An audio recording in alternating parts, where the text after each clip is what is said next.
story about our Congress. The IPNFA, as an association, as an international association, get together in a general meeting every year since 1990.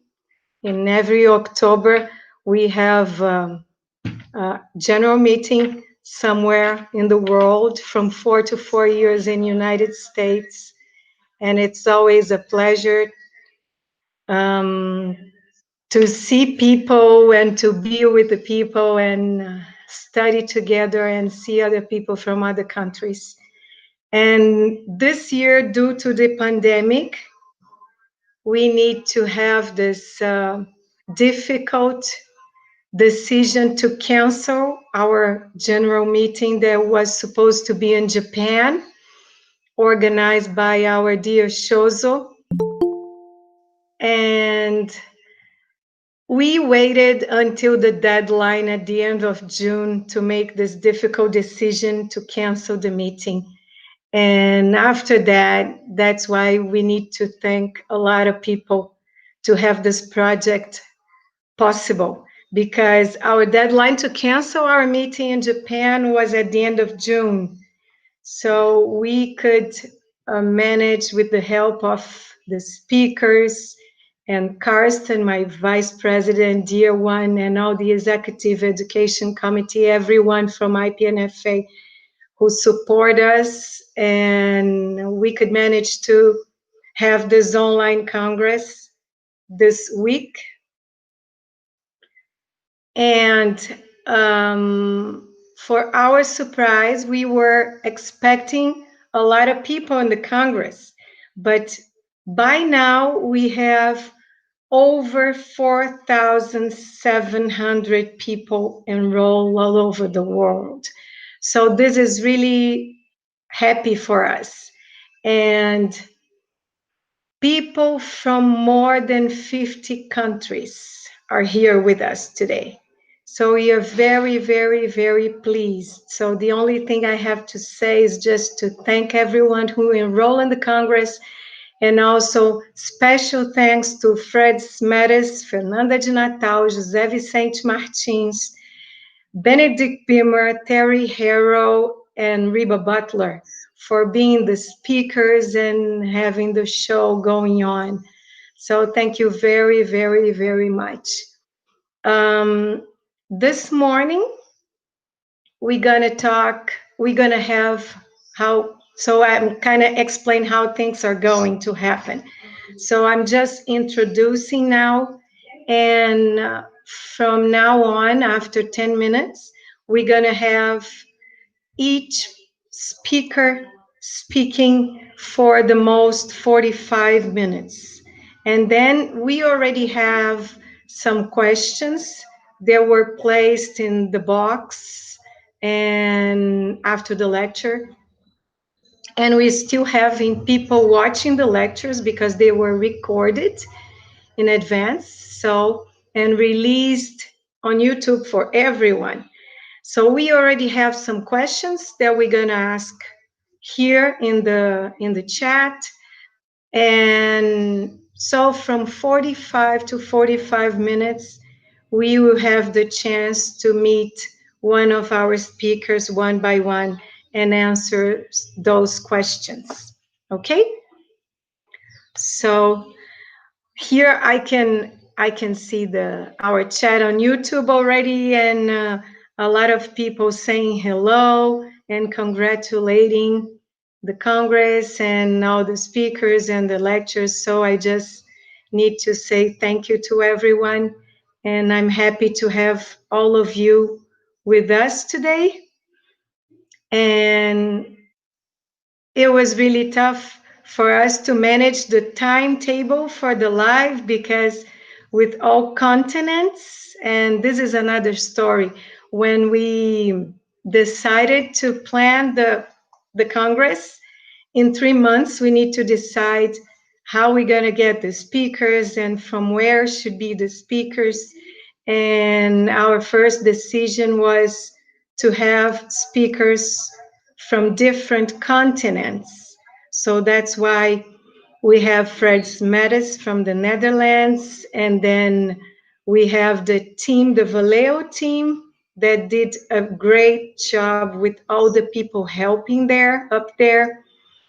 And then we have Fernanda de Natal, that is actually from Argentina but lives in Australia. So she's the representative of the IPNFA, both in Argentina and Australia. And then we come to Brazil, and we have our dear José Vicente Martins representing our South America continent. And at the end, we go all the way back to Europe again, and we finish the 5th lecture with Benedict Bimmer, one of our senior instructors, one of our most experienced instructors in neuro rehabilitation. So thank you, Benedict, and everyone. So there's some questions here. So 1 second.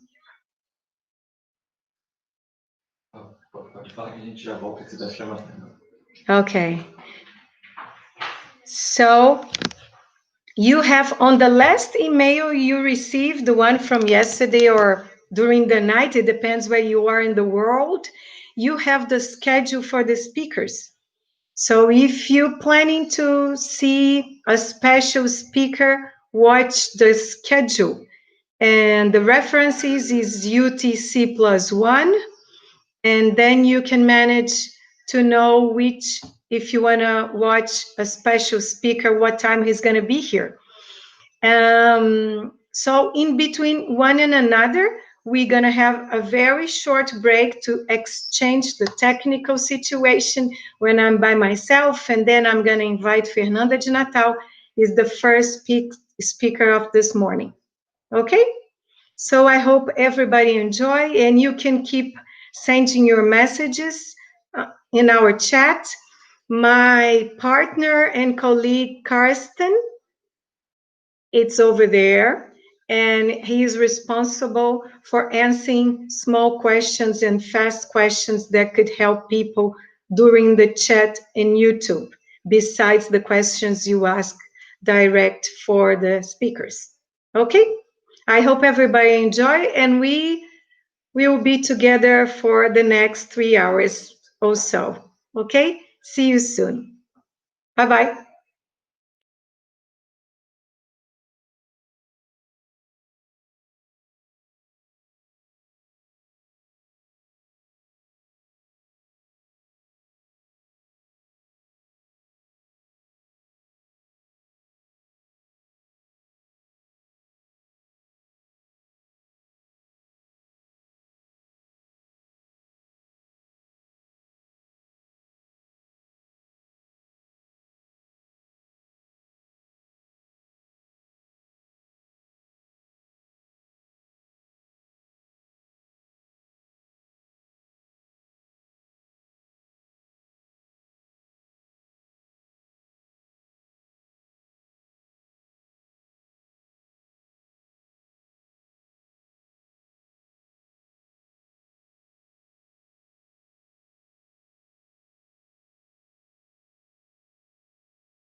Okay, hello, my dear Fernanda. Hey, Monica, how are you? Nice to see you again. Fine. So good to see you again. I know. Very welcome to have you as the first speaker in our life. Thank you very much. And makes me feel very comfortable, so I can use just a short introduction of yourself. I have a special relationship with Fernanda because we were together in our developing our process of becoming instructors. So we became in 2004 the two first IPNFA instructors in South America. And so we studied together for quite a while. And I'm very happy to have you here today and to have you as a speaker and everything. So you can say something and then we can start answering some questions that were made before and after your lecture. Okay? And so we studied together for quite a while, and I'm very happy to have you here today and to have you as a speaker and everything. So you can say something, and then we can start answering some questions that were made before and after your lecture. Okay? And so we studied together for quite a while, and I'm very happy to have you here today and to have you as a speaker and everything. So you can say we have a small delay, so we're waiting for Fernanda. She's all the way up in Australia. Before and after your lecture. Can you Not hear hearing me? I am hearing you with a massive delay, and the intro, it keeps on playing. Okay. Let's see. See if that changes. So we wait for Fernanda. He's all the way up in Australia. 1 second. People just hearing me. I'm hearing you with a massive delay. Hold on. Keeps on playing. Let's see. See if that changes. Para ela desligar, eu tenho que sair. 1 second. Just Fernanda? Yes. Fernanda, you need to close the YouTube. Okay. Yes. And then just be in our chat room and I can hear with no now. YouTube. You can hear me now? Yes, perfect. Okay. So, dear, sorry for this delay, technical stuff, but then now we can start. So, Fernanda, you can say some words because we are the two of us in a room, and this is okay. And a lot of people around the world watching us, but that's fine. Lots of people watching us struggling with technology, and takes me back to the time that we were in Brazil in our last course when we became instructors together, plugging machines with the course. So we have always been technologically disadvantaged, sort of saying. So that was a good way of starting. So good to remember. I know. We even have pictures of that. So that was good. Yes, we go back a long time, Monica, yes. Thanks everybody for joining us. This is a strange format. This is our first online congress, so we are accustomed just to being with people face to face. So thanks for joining us in this format, and thanks for your patience, just till we try to figure it out. Are you there, Mon?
about the approach in quad patients. So you can, so perhaps this person thought about early stage or chronic stage, but just how to approach the patient with a quad situation. Sure. I have to say that, and it's funny that I'm talking to you, but actually I'm talking to the people, to the colleagues out there. I would consider, I would say that PNF is a very versatile approach, because depending on which are the tools from the concept that you use, you can just like target your goal at very early from the onset of the injury, or just like in the middle, or just like when the patient has become, chronic, should I say. In the spinal cord world, there's a lot of debate about that, because roughly we say that between 18 months to 24 months is that when the system recovers, but actually as time progresses, the speed of recovery tends to get slower.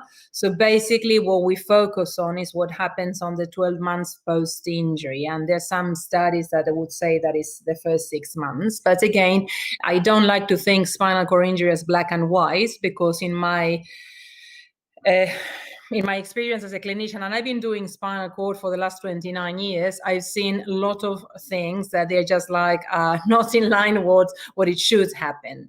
So if we think about an acute patient with a quad injury, and we are just, there's a couple of things that we need to clarify here, Monica, is that if you're talking about, let's say, a C5 complete, if it's a C5 complete, it gets a bit tricky because there's not a lot under the level of injury. However, you can use a lot of the PNF techniques, because remember that we consider the neck as the fifth extremity. So there's a lot of gains to do a lot of techniques and strengthening the muscles on the neck, because potentially a person that is a C5 complete, 4-5 complete, is going to just like manage a power wheelchair with a chin control. So basically neck components are very important. Then it gets very interesting. I'm starting with complete injuries. So we're talking about A's and B's, and I know it is an incomplete, but we're talking about power here. And the thing is, if you get to the level C6 is when it gets a bit more interesting, because at the level of a C6 you have a latissimus dorsi that is innervated, and from the PNF approach you can do a lot of things just to really strengthen and get a lot from that latissimus dorsi, just to allow transferring with the sliding board. And people are going to say like, yeah, but the person with a C6 won't have a triceps. And I say like, it doesn't matter. You can manage because you do a lot of tricks with spinals. To PNF enables you to do that, just to lock elbows mechanically. With a C6 is something that is a concept that gets very interesting. With a C7, obviously you have triceps, so it's much more open. The interesting thing, and I think I said it on my lecture, Monica, is just to relate PNF. I am a strong believer of mat activities. It has to be with what is the bit, and doesn't mean that we're going to do the whole prone or supine progression, but you're going to just like use the bits and pieces from the prone and supine progression just to enhance performance on that subject. Someone that has a C6 or a 6-7 that doesn't have hand function, it's very difficult for them, for example, to roll in. So the thing is, you can use a lot of the techniques, prone on elbows, some of the patterns we could, but I would use most of the techniques just to get into the functional activity, for example. So there's a lot of things that you can tap from the concepts. Can you hear me? Because I hear you a lot of beeping on your side, Mon. Is that normal? Yes, I can hear you, but I also hearing the YouTube delay a little bit, so we kind of need to fix this. But that's okay. Should I speak a bit slower? No. I think you're doing great. Okay. Mm-hmm. So when it comes to a course with a complete injury, so if it's a 5, you have to focus on neck. If it's a 6, you have to just like start playing with a big chunk muscle, which is the latissimus dorsi, and lots of things that can be achieved. Remember just to work on your prone, what we call prone and supine progression, because basically what you want is just to enhance activity or performance in functional activities. And then, well, then if you have a C8, like you have hand function, so it gets easier. The thing when we tap into incomplete, it gets much more interesting, because it's when I like to say, and I'm convinced, I feel I'm just having this conversation with you. I had a conversation with Terry, and I asked Terry to check. I am convinced when I was in Kaiser that I heard that Maggie once says go fishing when you have a spinal cord injury, because I have the feeling that sometimes clinicians, we get too caught in the letter or in the level of injury. And basically what you have to do is you have to perform a functional assessment, whichever form of assessment you want to do, but it has to be functional. So then you know exactly if there's a bit of value underneath, because you can have like a bit of like, I don't know, if you're an incomplete, you can have a bit of abs here, quadratus lumborum there, and you just do wonders if you have like a bit of trunk here and there. But if you're only sort of like predetermined to say like, oh no, it's a, I don't know, T2, Asia C, or it's sort of like it sets the tone of the conversation. And I like just to have like a more open-minded conversation. The same way that one of the strongest point of PNF is the positive approach. A spinal cord injury, in my opinion, and I'm sure like people that they work with neurological conditions, like many of the instructors are going to agree with me. Whatever damage to the central nervous system is devastating from the subject. I think that a spinal cord injury has an extra spin, or puts an extra spin to that, because it happens so rapidly. It's so violent. It happens so suddenly. So one day you are nice and swell. Seconds after, you have an injury and you're just like paralyzed from wherever the level of injury down. You cannot move, you cannot just pee, you cannot do anything. So it's not only that it's devastated because of the level of inability, but it's just like how fast. And human beings, we're not the greatest creatures in adjusting to change fast. So when it comes to positive approach, I think PNF enables to go through the journey with the patient, just to become, I would say, accustomed to this.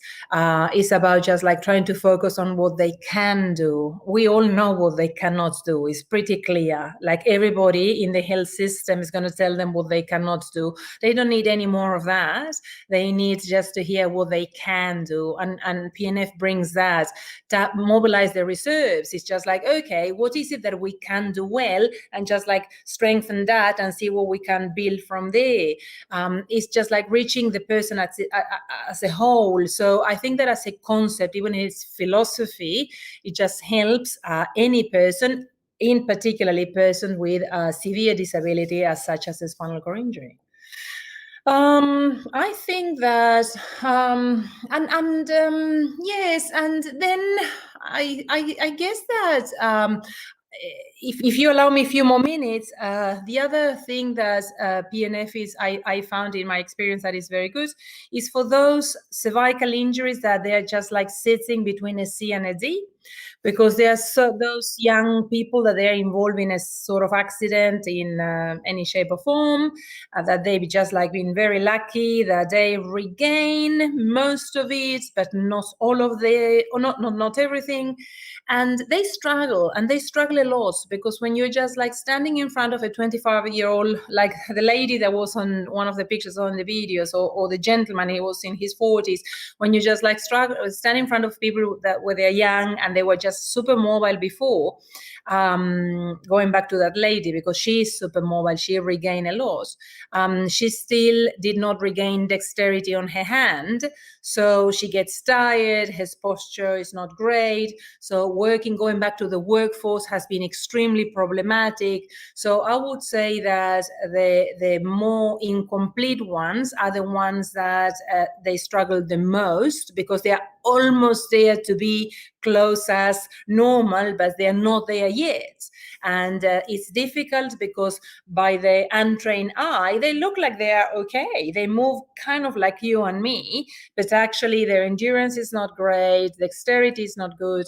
So what I found is that PNF, with many of the techniques, always allows me to ask for more on them. You can really adjust how much demand you put on the system by increasing the demand, decreasing the amount of facilitation. So you can play, with how much assistance you give, on how much you throw at them. So then I think that it can be catered for those patients that they are sitting at a very low level and those that they are functioning at a very high level. Wow, that was a long reply. Okay. And you know what?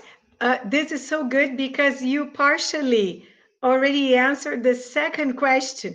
Right. But the second question goes together with everything you said, talking about philosophy, because this question has to do with what is the relation between PNF and ICF? Oh. Well, it's difficult to distinguish because I think that I said in the conversation, and again, remember that I am a rehab clinician. I'm not an orthopedic physio. I never heard a patient saying, I have a problem on my AC joint, or the long head of my biceps is sore when I flex my arm. Or I never heard patients talking to me like that.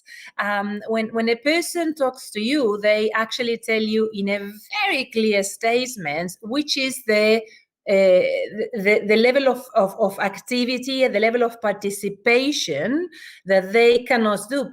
People will come to physio, will say, I cannot walk. Mostly, they will tell you, and I'm gonna say something here, Monica, because I've been asked many times throughout my career, is that when you are in the presence of a complete patient, when you're a clinician, you know that an ASIA A is an ASIA A, and there's not much that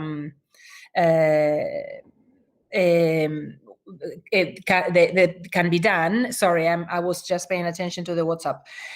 When a complete, I'll try to just recap my idea. When a person has a complete injury, as a clinician, we know that there's nothing we can do for that. However, for the person, it's very difficult to understand that they can see if it's, they can visualize, right? So in some cases, they can feel the legs, yet they cannot move it. So it's a very hard conversation to have. It's a very difficult conversation to have, and I have always lent on PNF just to guide me with a positive approach, because they're going to say, I want to walk. Yes, and that's the person that is not going to tell me I want to move my sartorius or like what's going on with my fascia lata. The person is going to tell me I want to walk. And it's a difficult conversation, particularly for young clinicians, how to say to a person like, well, so I know that, and I'm going to go back to the ICF because, again, they talk in a functional way. They talk about an activity. I always, and this is a personal experience, though evidence say, because we're in the world of evidence-based medicine, and when it comes to spinal cord injury, which, by the way, we're doing a lot of research in Australia. We're going to do 3 big things studying next year in regards to spinal cord injury. I can see that we know that to passively mobilize the leg of a person with a complete injury is something that, at least in Australia, we don't do anymore, because evidence has shown that doesn't prove anything, doesn't gain anything. So this is a difficult conversation to have with a patient, because you imagine that the person cannot move the legs, and you go and say, like, because evidence-based is saying that moving your legs is not good. It doesn't cut it. it. So what I always say to my guys is that once, even I know that it's a complete injury, once a fortnight, or I just check. I just like move the legs and I say like, can you feel them? Has something changed? And I just do a 5 minutes assessment. I assess range of motion. I assess if sensation change. And you have a person is absolutely engaged because you are in line. What's interesting for them. For them, someone touching the legs is important. And though we know that in line with evidence-based, we should not be using our time in doing that, and we should use our time doing something more productive. Nonetheless, for the person is important, and what is important for the person, it should be taken care of. So that's one of the things. And of course, when someone asks, am I going to walk again? Because they ask these things, always the approach is positive. It's just like, we'll have to see, we have to keep assessing. We are not abrupt or negative. I've seen so many things in my career, Monica. So the last thing that I would say to someone is like, no, just because I've seen too many things. Most of the patients, most of the incompletes, as I said with the ICF, they will always talk about participation. They will say, I want to go back to work, or I want just to be able to be using my wheelchair by myself in the streets, or I want to roll in bed. So nothing is a more perfect combination than the ICF model to assess and just to think a treatment strategy, because actually that's how we talk with patients. We talk at the participation level. Yes, then you will treat the structure, of course, but in the spinal cord world, you will always talk about it in a functional way. If I answer the question. Too much rambling. I think you did, because actually you already talked a lot about this on the first question.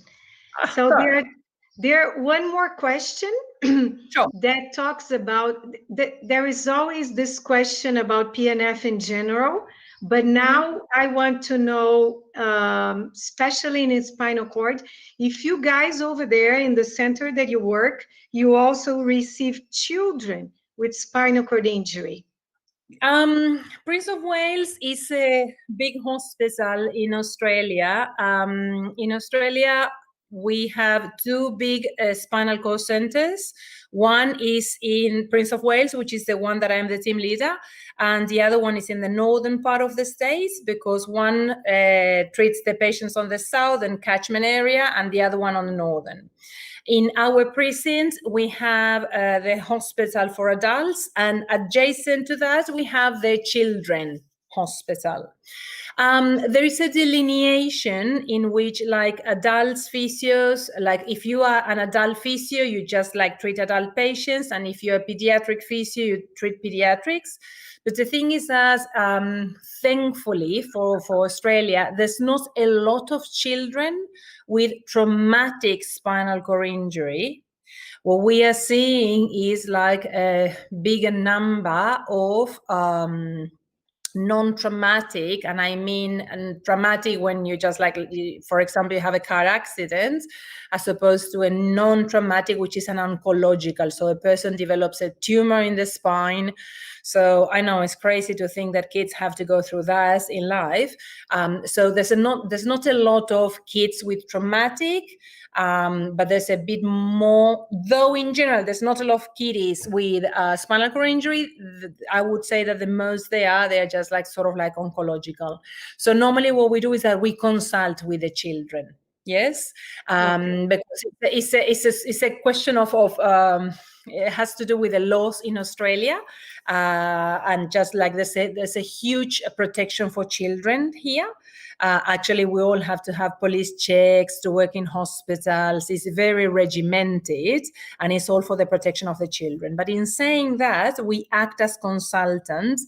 And one of the important things that when you deal with kiddies is that you have to remember your motor development. And that is the key, which, surprise, is one of our milestones. Pay attention to motor development.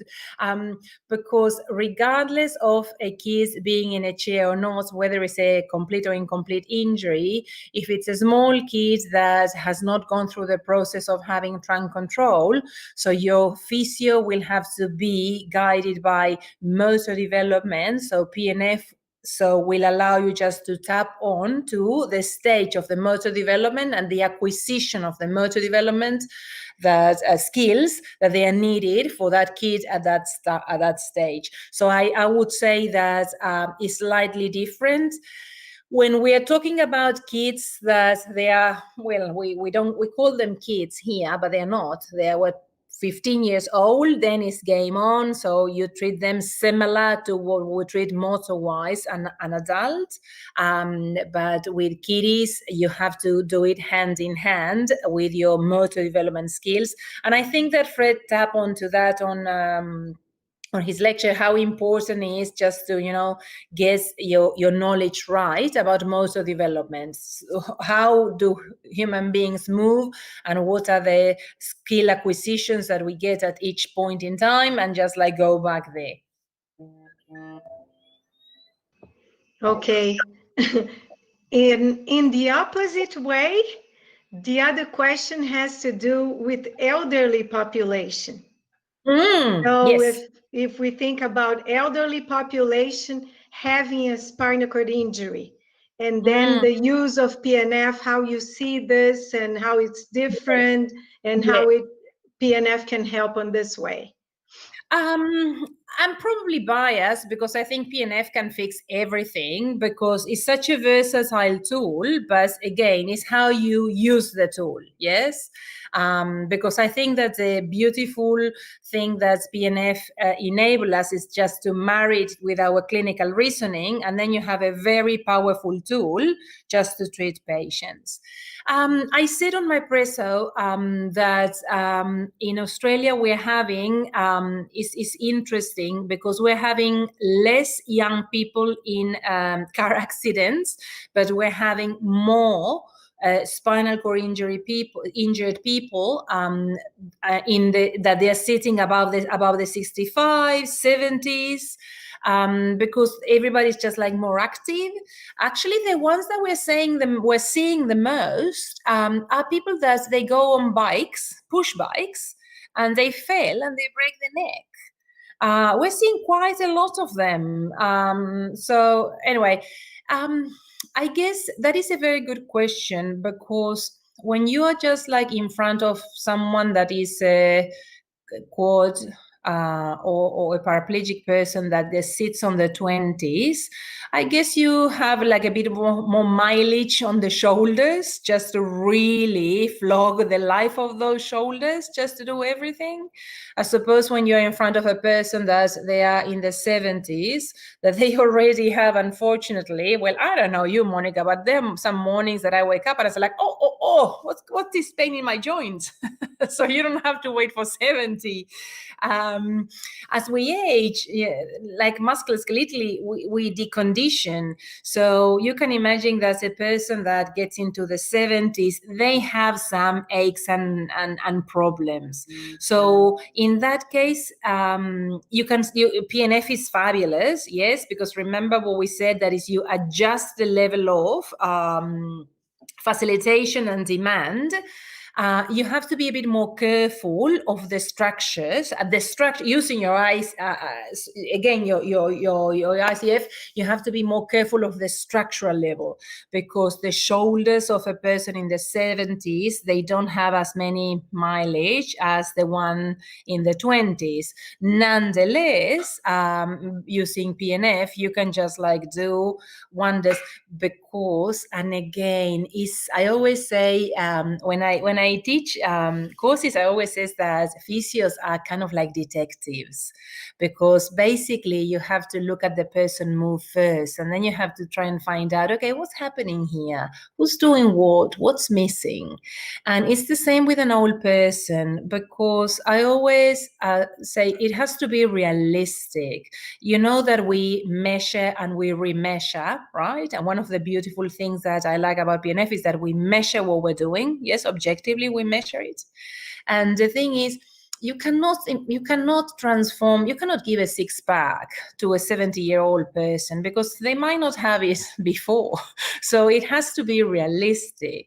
So you have to look at the strategies. If it's a complete, well, of course not, but if it's an incomplete, what is the strategy that they were using by rolling in bed? Is it a flexor strategy? Is it an extensor strategy? And then feed into that. But again, you have to marry that with your clinical reasoning, which it's funny that you and I are having these conversations, because you and I know this like the back of our hands. So we do that day in and day out. But it works phenomenally as well, because again, allows you just to pay attention to the structural level, because you're anticipating that the structural level is a structural level that has a lot of mileage, I like to say, because you don't go to life telling people you're old. And then adjust the treatment accordingly. So actually works in both ways, kiddies, mid-range, adults, because the element that you're using is versatile. You can just like play, you can adjust, you can help them more, help them less, more demand, less demand, more techniques, less techniques, change the activity, standing, sitting, laying down, million things to do. Very rich concepts. I shouldn't be saying, but I think it's the best concept. But yeah, I'm pretty sure people will forgive me because I'm biased. And also it said that if we think about the acceptance, or maybe the way they deal with the accident or the tragedy, it's a little bit different than a teenager, right? So I see this frequent, like an old person with family, children, or son and grandchildren. They think about their lives from another perspective. Don't you think so? Absolutely. Actually, when I'm in the hospital and you see the oldies in the wheelchairs, and sometimes they said, it's all right. I have a good life. I have my family. I have my kids. This is not what I would have chosen for my last years, but it's okay. It's better that happened to me, that happened to my own kids. So there is I think there's a level of acceptance. I think they accept more. I don't know, Monica. That's a very good point. But maybe there's a wisdom in age. I don't know. It makes sense, because it's sort of like a culmination of the whole journey. Though I'd say that from the functional perspective, they have lots more of complications, because we all know that blood and bowel are a biggie with spinal cord injury, and actually in the geriatric population, bowel tends to be a problem per se. Actually, we have the hospital, I don't know if I told you about Prince of Wales, a 400-bed hospital. So we have 2 floors, which is the geriatric floor, the HKA floor, and we have hospitals riddled with people, with old people, with impacted bowel. So bowel per se, as we age, in a big chunk of the population presents its problems. So on top of everything, you have like spinal cord injury, low motility. So it tends to generate more complications. So I guess there's an element of acceptance, but there's an element of like, you have a spinal cord injury on a structure that it has already baseline some other problem. So like, I don't know. Yeah. Is there any good age to have a spinal cord injury? Yes, never. Never. That's the age when it's good to have a spinal cord injury. Never. No age, right? And also, I was wondering also the difference also from the elderly population, the ones that perhaps had a spinal cord injury from a fall, from a sedentary old person. Yes. And in confrontation with the patient that you just said, a lot of people very, very active and more prepared, I should say. And this is a big deal if we think about ICF, right? Because Absolutely. activity limitations, the persons are really, really active and suddenly they have a spinal cord injury. And the other ones, on the other hand, they were sedentary or so that when we think about ICF, we kind of see the whole environment and personal factors where would change everything on the clinical approach, right? You hit it you hit a nail there, because actually I'm thinking about Harry. Harry's a lovely old patient of mine. He's 80. He is sedentary. He has always been sedentary. And he has his spinal cord injury because he stepped on a little stool like this height, just to do some gardening, just to just like cut some branches, because one of the things he loves to do is gardening. He doesn't do much about anything. He's retired, but the only thing he does is gardening. He spends hours in the garden. So he went out, he was just like, he climbed on one of those little stools, he fell back, he broke his neck. And he ended up with a central cord. And for whatever reason, it's still not well explained in the literature, but the shoulders of the spinal cord person tends to stiffen up. So this was a sedentary guy, 80. So I remember when we met, he says, I want just to go back and do some gardening. And I was thinking, gardening, like it was a severe central course. It was not, it was going back to doing gardening was not on the cards. And but that's exactly the thing about ICF. It was about, he wanted just to go back to a function. And then when I said, hey, because I'm very open with the people I work with, and I said, like, Harry, gardening is a biggie because it implies that you have just to stand up, lift your arms, pull things out, bend over, stand up. Is there anything else that you would like to do prior to do that? And then he says, like, yes, actually what I hate is that they transfer me with a hoist, because he was heavy, he did not collaborate at all. And for whatever reason, like my caseload was, so I had a first conversation with Harry. You know, when you're a team leader, sometimes you're being pulled to do some other things. So I have to decrease my caseload. Coincidentally, I'm telling you the story of that. And there was a couple of months in which one of my seniors came and says, like, you need to treat Harry. And I was like, well, how so? And I said, like, because no one will be able to get out of Harry what he wants but you.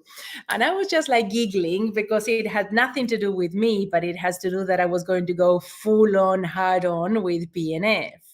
And we've been working with him, and I have to say, just to honor PNF, that he has managed to stand up with one of the standing devices that I show in my presentation.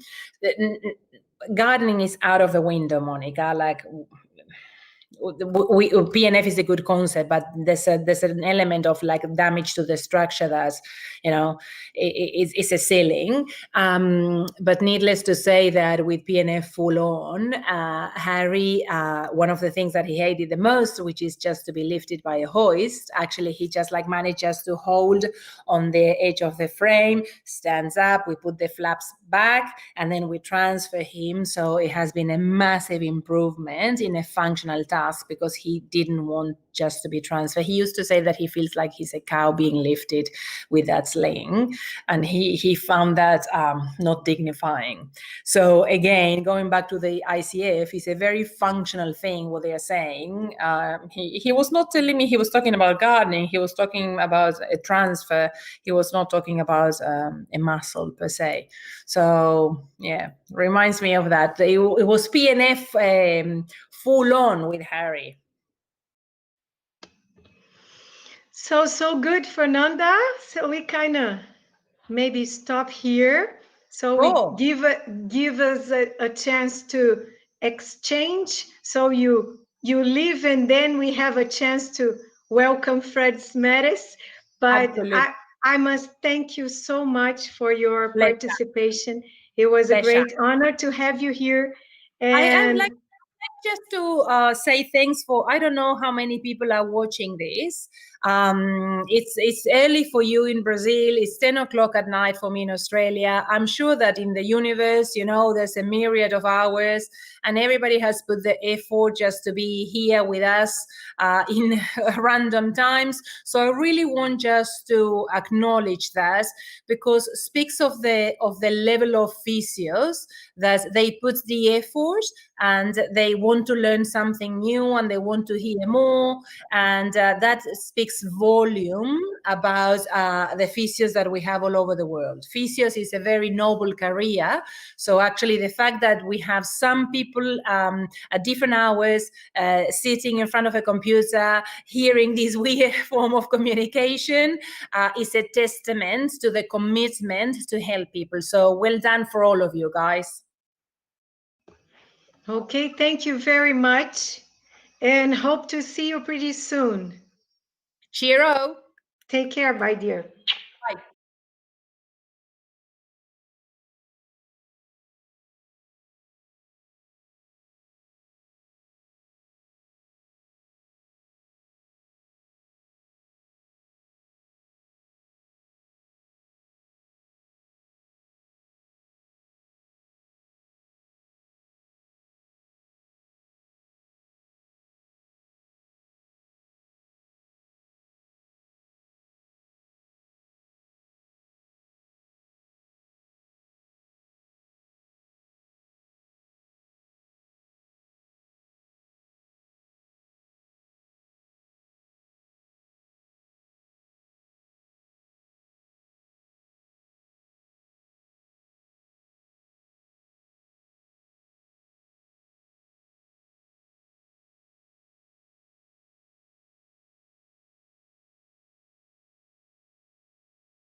So Hi. for you, it's not good morning. It's already good evening, right? Or not good No, afternoon. it's 1:45, so it's Okay.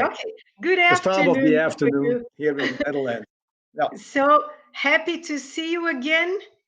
And thank you so much, Fred. We are very happy to be here today.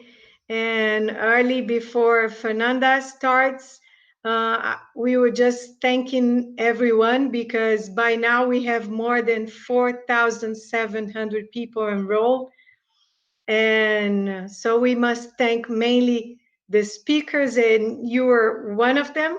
And your lecture was the opening one that talks about generally about PNF, and I think it was very important to open our Congress. So if you want to say something before we start with a few questions, feel free. Yeah. Well, I'm here at the Netherlands, and we have a nice autumn day, and I'm just excited what kind of questions will pop up based upon my presentation of last Monday. It's already 5 days ago, about the essential elements of the PNF concept. So, Monica, I would say just shoot your questions forward. Okay. One of the questions that came to you, Fred, is what's the difference between traction and elongation? Yeah, I saw that. Now, the difference between traction and elongation is that elongation is basically the onset before the patient is active. So it is a pre-stretch to muscles, to tendons, to the joint, capsule, to ligaments, and therefore it is stimulating various proprioceptors like muscle spindles and Golgi tendon sensors, but also the joint receptors, bodies of Ruffini, bodies of Meissner, body of Merkel, free nerve endings, and all those proprioceptors are stimulated so the patient is more aware of where the extremity with which you are working is in relation to his body. And at the moment you ask, now start moving, open your hand, you provide a traction because you have a resistance and in your hands on the distal component of the extremity. But when you look at my arm, and I would give I have to check how I'll do that. I will give a resistance.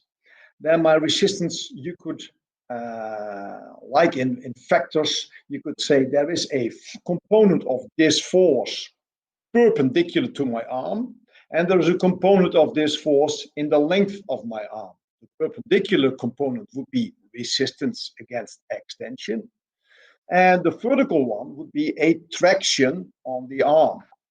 But that is not an elongation anymore, since the muscles are contracting and therefore getting shorter, where an elongation is a passive stretch of those muscles. Depending on which side I go, it's a stretch of my pectoralis. So it's stimulating the muscle spindles.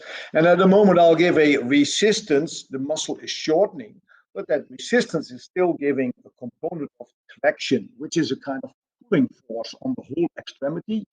And that is maintained during the whole movement. So you are addressing still the joints, hands, capsule, and ligament sensors, but the muscles are more stimulated by the resistance than by the traction. What we also should see is that traction in PNF is different from distraction, like you use in manual therapy, because in a distraction, you want to separate the surfaces of the joint components to mobilize capsule or ligaments to increase range of motion. But that is in the manual orthopedic therapy, and our traction is more a pulling force to stimulate movement. And I think that's the clear difference between elongation, which is before the activity of the patient, and traction, which is while the patient is still active in a contracted position of the muscles. And I think that when you look back on the video that is in the beginning of that part 1 on Monday, I stopped the video in an extension where the resistance is given perpendicular, the traction longitudinal, and these two together are not anymore in the elongation, where the wrist is flexed, muscle is elongated. I'll ask a contraction, muscle is shortened, but that provides a traction on the more proximal components. I think that's the main issue between those two components in the PNF wording. Okay, Fred. So can we move to the second one? Of course. Okay. So the second one, the person is a little bit curious about one case that you show. Yeah. So the question is, what was the post-operation Operative day of the case who had undergone total hip replacement, and where PNF facilitation within the parallel bars was given? Yeah. So I'll look at your question, or at that question, and I'll went through the whole history of the patient shortly. So the patient left the hospital 3 days after his operation. And the first therapy that I did with the man was provided in a home visit setting, and that was until the wound healing was secured.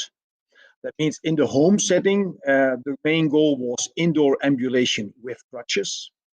It was range of motion improvement within the limits of the wound healing. And it was about a muscle recruitment to get as soon as possible activity back in the muscles injured by the operation procedure. This total hip was a cemented total hip, hence weight bearing was allowed depending on pain perception, not on wound healing. But yeah, the wound will of course provide negative sensations, so you go softly on that kind of situation.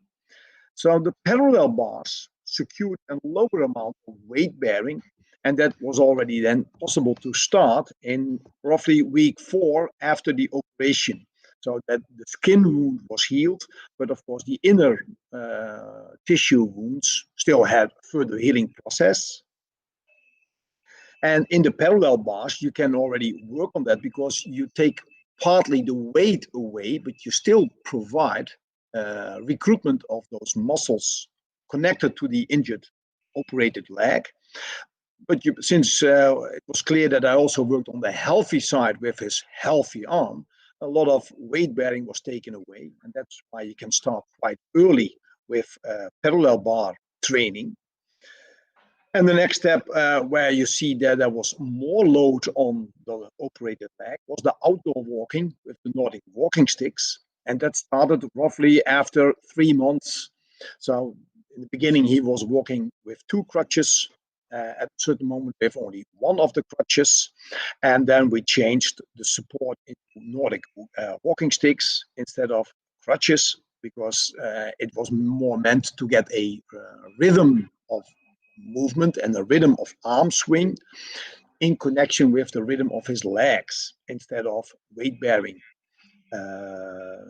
relief, because after 3 months that's possible. I think that makes it clear. The parallel bars possibility started roughly 3.5, 4 weeks after the operation.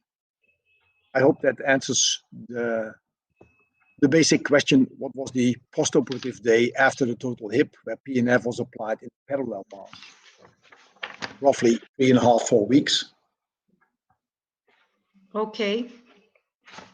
Okay. Fred, this is always a question all over the place. And then I talked to Fernanda a little bit about this, especially in spinal cord injury. But a lot of people ask if it's possible to use PNF with children. In children, yeah. Now that's why I was hoping that I could share my screen with the whole audience, but I understood that that's a little bit difficult in the techniques, because I have a nice example here from our colleague Nicola Fischer. That's an honor to who is earning the honor. Nicola Fischer is a IPNFA instructor from Germany, but also specialized in children's physiotherapy. And she demonstrated a couple of years ago on an IPNFA meeting day how to use PNF in children. And she had an example of a CP child. And of course, children require a specific approach where the facilitations and techniques are, you could say, hidden in the children's approach.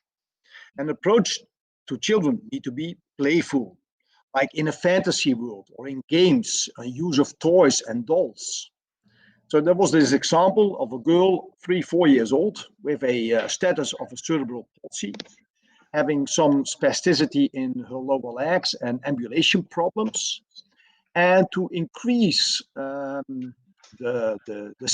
selective hip extension and knee extension, she did a game in crawling.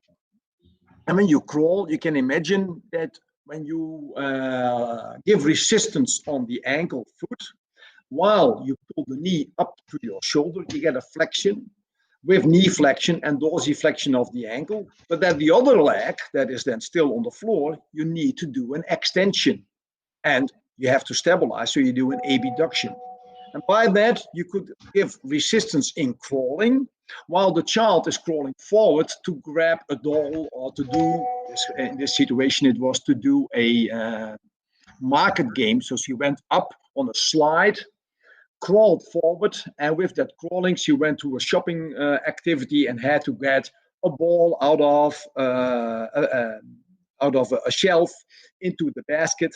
And every time when she crawled up and she crawled down, she was stimulated to use her muscles more strongly. In the second part with that CP, it was a gait training. And to apply, maybe you recall that from the session where I did facilitations in gait on a treadmill with a spinal cord injury patient, I gave an approximation. And Nicola said, you can do that so nicely with children. When the child is walking on a treadmill, but has a problem with stabilization in stance phase, and you would provide the approximation on the children, but you have to hide it. So she had a doll, and this doll had gloves, had the hands this big that it was like gloves. It was a clown, and the clown was basically treating this little girl. And the girl was full of admiration for the clown, and the clown was full of admiration for the girl. So when she was walking, and she said, that's easy. You can walk also, clown Peppino. And that clown God said, yeah, but I'm getting tired. And said, well, when I get tired, I'm sitting on my daddy's shoulders or on his back. You can climb on my back. So the doll in the hands of the therapist was climbing on the pelvis. And on that pelvis, it said, oh, are you strong? You carry me. And with every word and every step, the doll was, of course, applying an approximation and or a resistance to the swing leg, an approximation to the stance leg. So the child had her stimulations, but was in the fantasy world with a doll, helping the doll to walk. And the doll was a clown. And that fits, of course, very nicely in this playful approach, and still using the facilitations and the techniques hidden in that game.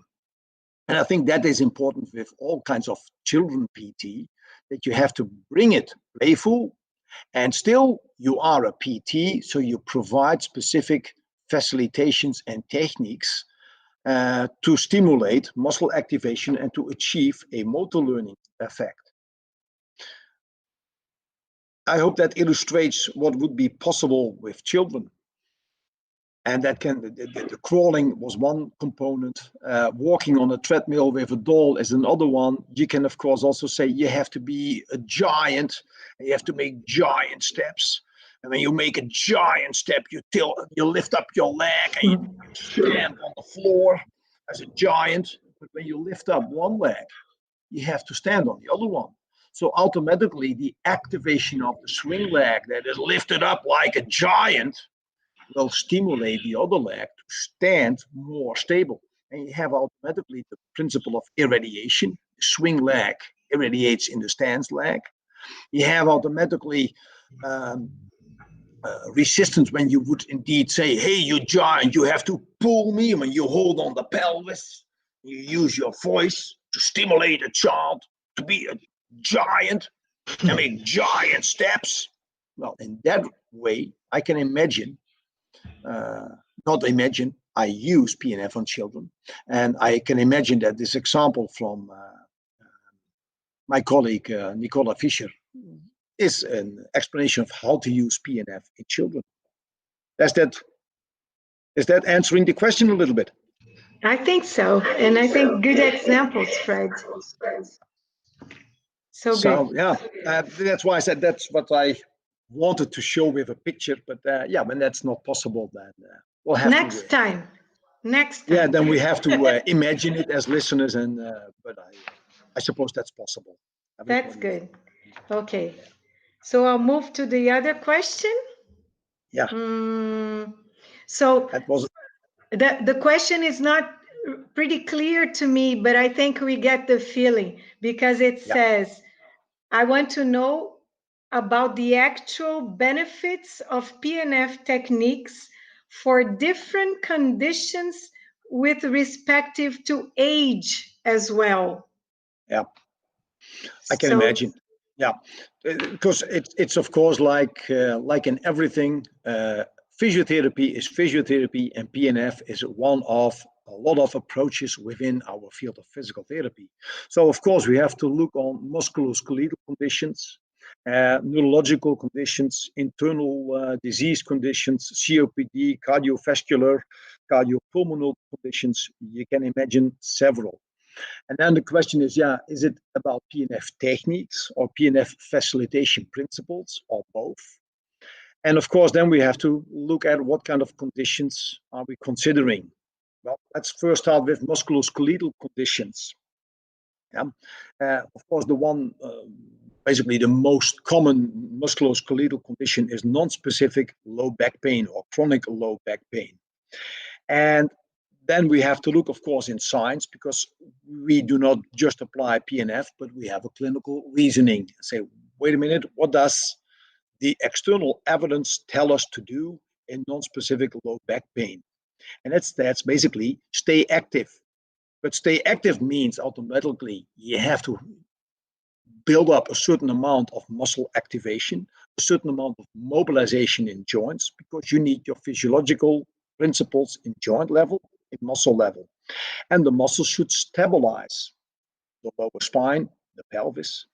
And then we come automatically, what kind of techniques do we as PNF, in the PNF concept, have to stabilize the lumbar spine, to increase the abdominal strength of the muscles of the core strength, and how to mobilize joints in the lumbar spine.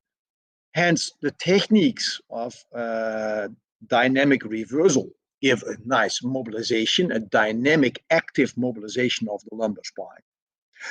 But stabilizing reversals would automatically address a coordination of agonist and antagonist to stabilize the lumbar spine. And of course, not only in a supine or side-lying position, but in a functional task position like sitting, standing, walking. That needs also a dynamic situation here in my body. So when I would give a stabilizing resistance, and I give a resistance from the front to come forward, and I give a resistance on the back to hold backward, and I'll give it on both sides, have a rotatory component, I automatically address the obliques, the transverse abdominals, the lumbar extensors, and they stabilize the lumbar spine. At that moment, we have a musculoskeletal condition with specific choice of techniques, and that will address the lumbar spine stabilization. It will result in pain relief and even in an increase of quality of life. And when I say so, then of course that's not just an opinion.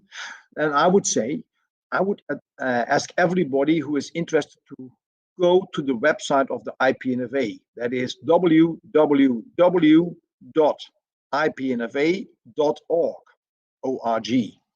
And on that website, there is a button with PNF literature.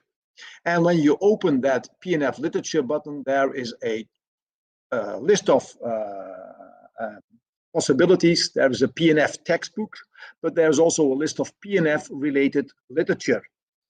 And that literature list is providing you an overview up to over 200 references.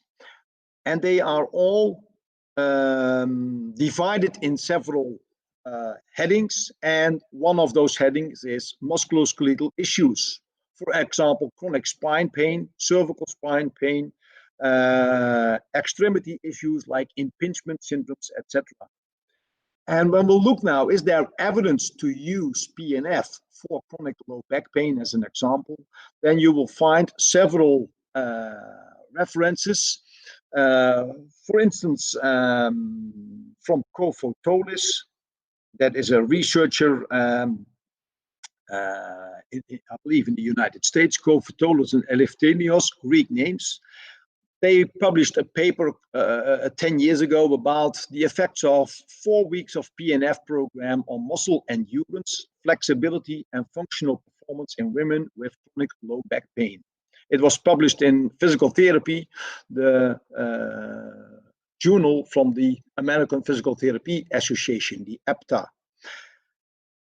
And they clearly showed and demonstrated that a specific program with specific PNF techniques, and they combined dynamic reversal, stabilizing reversal, and combination of isotonics in a specific group of patients, chronic low back pain patients, and found after 4 weeks an increase of flexibility, an increase of stability, and an improvement of functional activity levels. Another example that shows similar effects was published in 2015 by Mavru Mustakos and colleagues. And they did a 6-week program in a similar situation on chronic low back pain. And in that way, you can find that there is some evidence that a specific approach with PNF has specific results. Another example in musculoskeletal area would be the effect on frozen shoulder or subacromial impingement syndrome. Also, there are several publications where a stabilizing reversals, a strengthening program, a motor learning approach demonstrates beneficial effects measured in range of motion on structure level or strength on structure level, but also measured in activity level, where, for instance, I have to think about that name, that is the SPADI test. The SPADI is a questionnaire about several activities of daily life for specific shoulder problems. And NACRA and colleagues use that one in a program of shoulder function and secondary shoulder impingement, which was published in 2013. I myself did a simple case report that was published last year, Peteritis and Smedis, and that shows the effects of specific approaches and specific techniques for specific conditions in the musculoskeletal context. Well, of course, we also need to look at neurological conditions. And there we clearly see that we can have an improvement on transfer qualities, on gait ambulation after stroke in MS, dexterity improvements after stroke, reduction of spasticity, and improvement of balance in sitting and in stance. And also there, it's not just that it is our personal experience, but it is backed up with study reports.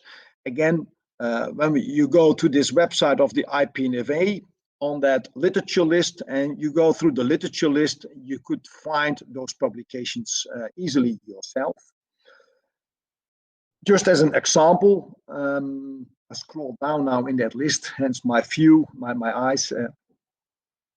A nice one was published in 2019 in the Archives of Physical Medicine and Rehabilitation, a study by Gunning and colleagues, which describes the effectiveness of the PNF method and gait parameters in patients with stroke.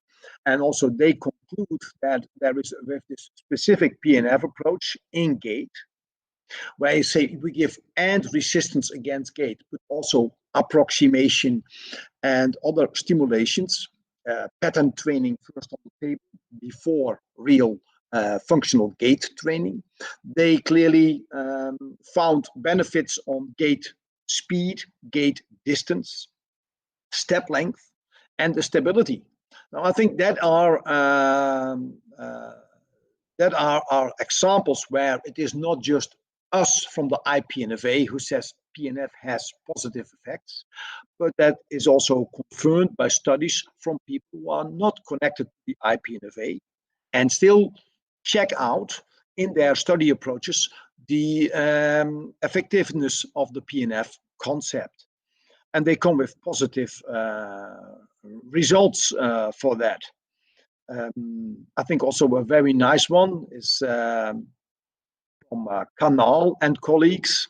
Effectiveness of pelvic proprioceptive neuromuscular facilitation technique and facilitations of trunk movements in hemiplegic stroke patients, published in 2013, where they also say we go specifically for pelvic pattern training. In that pelvic pattern, we do rhythmic initiation, the technique. We'll do combination of isotonics to address the quality of the abdominals. And they checked out what is the effect on trunk movement and trunk stabilization in sitting and in reaching. Because yeah, I need, of course, when I reach, I need to move my trunk, I need to stabilize. And that is, of course, done with my, again, core muscles, but in the condition of stroke, as this example, and they show very nice, good effects in that perspective. So the techniques to different conditions and to age, yeah, of course, stroke is not exclusively for the elderly, but stroke is more seen among the elderly. So also on higher age, it's possible to use PNF or the PNF concept, but still it's not just do the pattern or do a technique, but reason to what does your individual patient who is on a certain age require. And then you need a reasoning to say, I'll choose a specific technique because that technique addresses a specific muscle activation or joint mobilization, depending on what this patient needs. For the elderly, I think a very nice study that is already a little bit older, that was from Klein, Stone, and others, PNF training and physical function in PNF training and physical function in assisted living older adults, which was published in the Journal of Aging and Physical Activity, 2002. And these authors studied the effect of PNF flexibility program. So they did hold relax techniques. They did strengthening techniques, so dynamic reversals and combination of isotonics. And then they checked what is the effect of this approach on these elderly, assisted living elderly. And they clearly found that there was an improvement in quality of life, improvement in stability, improvement in their activity level. I could look up that paper quickly, but now and then I have to search a little bit too much in my laptop before I have that paper in front of me. I just took it now from the literature list, which I already laid out. And I would advise, when you want to know more about the benefits of PNF in specific conditions, go to our website, check out our literature list, which is provided for free and accessible for everybody. And when you can find that paper, you will, or the papers that you're interested in, you will have, I think, more information than what I can give like this in a live session. Does that answer the question, Monica? I think so, Fred. And we have just a few minutes now, maybe 5-8 minutes. The last question that came up, I think you probably already answered, but it's just like a summary. So they ask if this can be used also for sports. So this is the main question. So the guy says, for example, training new positions with body weight based exercises. They're supported properly after PNF by a training mate. And I could imagine there could be an effect, for example, in learning a slow stepped handstand trained with a training mate instead of a wall. Or could I practice PNF on myself using the wall? Of course. So this is the question. So when we look, can PNF be used in sports or sports injuries? That is, of course, a very wide question. It's so wide because the specific sport is not mentioned. But when you think of volleyball and think, I have to throw up a ball and I have to give a smash, you see, hey, that is exactly the pattern of extension, adduction, internal rotation. The smash movement itself. If that is volleyball or it would be with tennis and I just have the racket, then you have the racket behind you and you come into that same kind of movement, then you recognize that pattern training is very close to sports. There are studies and papers that say the PNF patterns mimic specific sport activities. And that means that when you would have for instance, a shoulder injury, a labrum tear, a slap lesion, you had an operation and you have to come back to that level of flexion, abduction, extension, adduction for a smash in volleyball, for javelin, when you have a spear you have to throw. And you also see you go from a flexion, abduction, external rotation, and you have to throw into an extension, a deduction, internal rotation with an elbow extension. And that's the better way to show that. So you could already train in an early phase of rehabilitation the recruitment pattern of the muscles required for that specific sports. I just showed it because that's easier to show here on the screen on an arm activity, but that counts, of course, also for leg activities. When you consider somebody after a cruciate ligament rupture who has to come back on the field as a soccer player, as a hockey player, but you have to run and jump. And when you jump, you have to land. So you need concentric muscle activations for jumping, but eccentric muscle activations for landing. And you want to stabilize that dynamic part, then you need to go from concentric to eccentric, which requires, of course, a great deal of stabilization, which is also hidden in the technique combination of isotonics, and which would be a pre-stadium of plyometrics. And when you look in sports, runners, jumpers, they train a lot of plyometrics, where the elasticity component, the recoil component of tendons and ligaments is used to enhance the force. And that is a combination of concentric, eccentric to concentric. And that is what we do with our combination of isotonics, but on a slower speed, hence for an earlier phase of recovery, because when I'm doing that, of course, while running, then I have to be, as a therapist, as fast with my hands as the sportsman would be in running. That's difficult.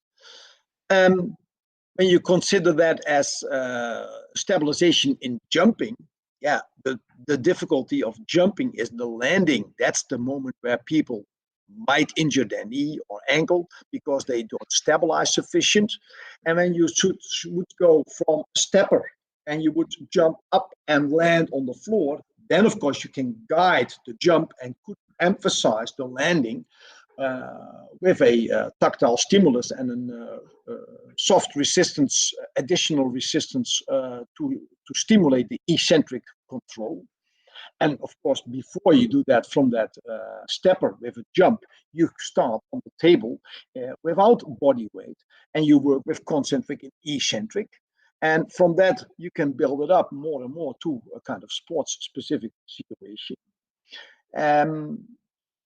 Maybe I can remind you on that presentation of mine on Monday, where I did this gait training on the treadmill with the young lady that had a spinal cord injury.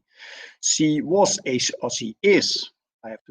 is a swimmer, on the Paralympics. She represented her country on the Paralympics as a swimmer. So she was on sports, but not specifically on swimming, because I didn't do swimming in the water. Of course, that's quite difficult on treadmill. But of course, yeah, that would be a component where PNF could be used in sports context. And that would be, at this moment, my view. You see me in the background, that's cycling. Well, then you're quite steady on the pedals. So that is not so clear focusing on a diagonal movement, because you're on the pedals of a bicycle strict. But my summer training is cycling. My winter training is Sorry for this. Small disconnection. Well, I was also disconnected. You too? I don't know. I think it's okay. I think it's part of the show. So I'm sorry for this. But I think, Fred, you cover all the topics over here. I think is pretty good. And talking about sports, this is one of the questions. And I think we are the only thing, I think the same person ask in our chat now if also for training exercises at home, for home program, if it's possible to create things like using PNF or home program also to help in sports. So maybe you have 3 minutes for this. Well, I would say two components.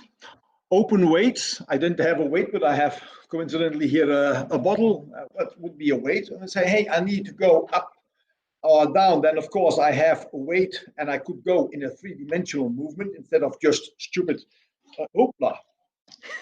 Instead of stupid triceps training in an isolated way, I could of course say I'll do a training in a three-dimensional direction. Second thing is, when you would use elastic bands, TheraBands, elastic bands, you would have diagonal possibilities to train in the one direction, or when you would have an elastic band behind you, you could work forward. When you would have two elastic bands, you could even say, yeah, I could do a kind of stabilization or a dynamic reversal. You have the resistance on the one direction, and right away the resistance in the opposite direction. Like when you play tennis, you have to lift your arm concentrically up, and then you have to go concentrically down to hit with tennis or with volleyball. And that recruitment is over here. Quite often the problem is that when I see patients with rotator cuff problems, then I see always that they do a lateral rotation training with weights or elastic band, but that gives automatically a lot of retraction. Where when I would take my arm up, and I do now my rotation training, then I have much more rotator cuff, but my scapula doesn't retract anymore, but comes even more forward with an external rotation. Maybe you can see that through my shirt. And that rotation is, of course, the one you need in volleyball, in tennis, instead of this kind of rotation that doesn't happen so much. So would you need to train that rotator cuff with external and internal rotations in neutral? Or would you need to do a timing for emphasis, as we would call it, and emphasize the internal or the external rotation in a position like you would have with sports activity? And I hope that will help out and say, yeah, with a free weight or with an elastic band or a pulley system, one could train even at home. So great, Fred. I must thank you very much. We are pretty on time. This is so good. Thank you again for the lecture, and thank you even more for the answers of the questions. Okay? So I hope to see you pretty soon in our getting together later on. Thank you. Okay, thank you very much. See you. Bye. See you. Bye-bye.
Hello, you guys. Welcome, my dear friend, brother, Vicente Martins. So happy to have you here. Can you hear me good? Yes.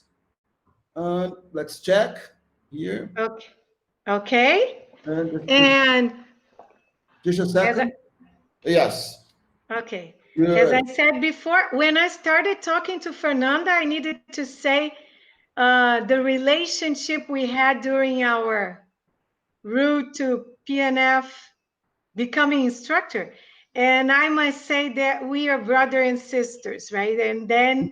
And we are together, working together, and I'm really pleased to have you in my life and in my PNF life also, okay?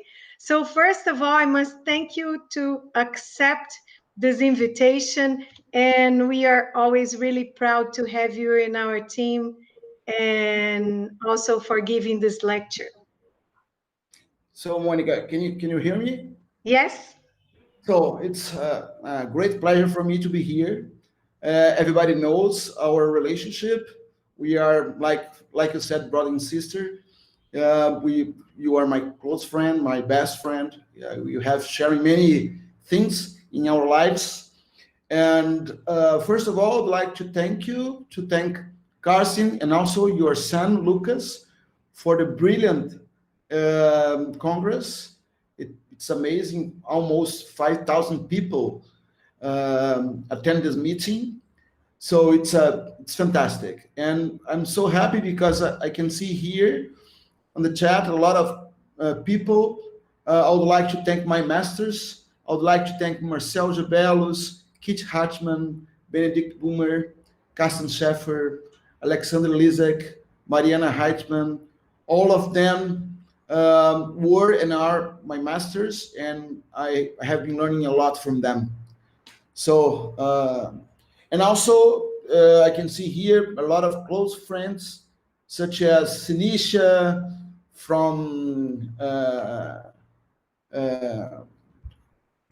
Zagreb, yeah, from Atila, many good friends. So it's an honor for me to be here.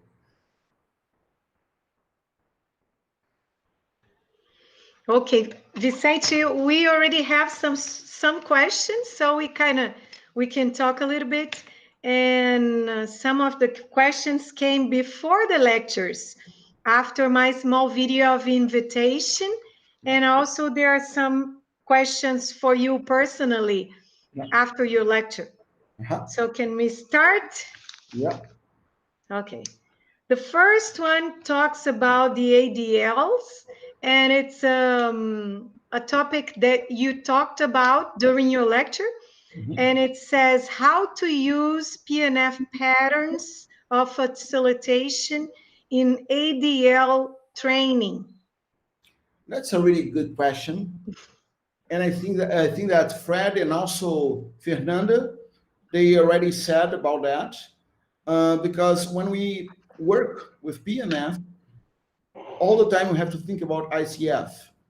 And like Fernanda said, when the patient come to us, the patient usually asks us about, so I would like to improve my upper limb, I would like to improve my gait, I would like to improve my posture, things like this.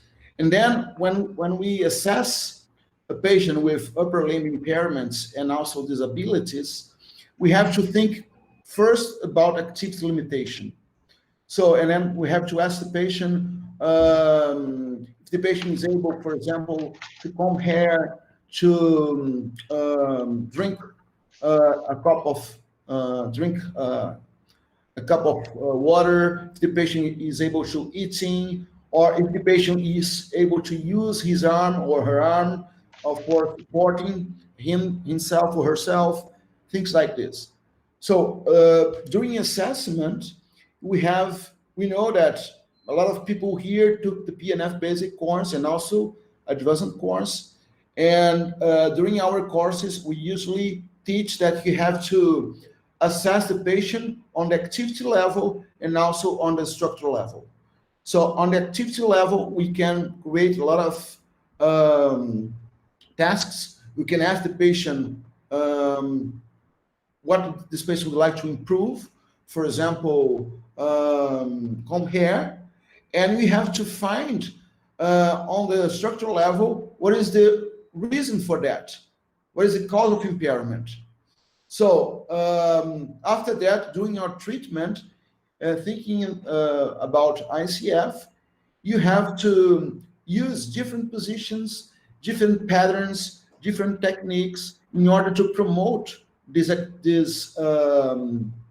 activity limitation, to have the patient the opportunity to get better concerning that.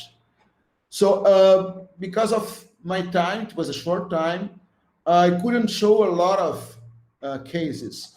I couldn't talk about a lot of diseases, but we know that we have many problems concerning upper limbs, such as patients with ataxia, patients with spasticity, patients with weakness, with pain, a lot of things on the structural level.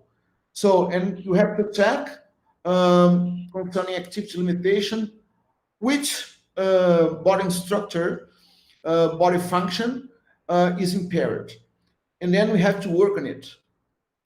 So, and then, for example, I showed on my lecture, when patient is not able to comb the hair, we can use many things to help this patient to reach the head in lower positions, in mid positions, in high positions, and also at the end of the treatment, you have to work on the task.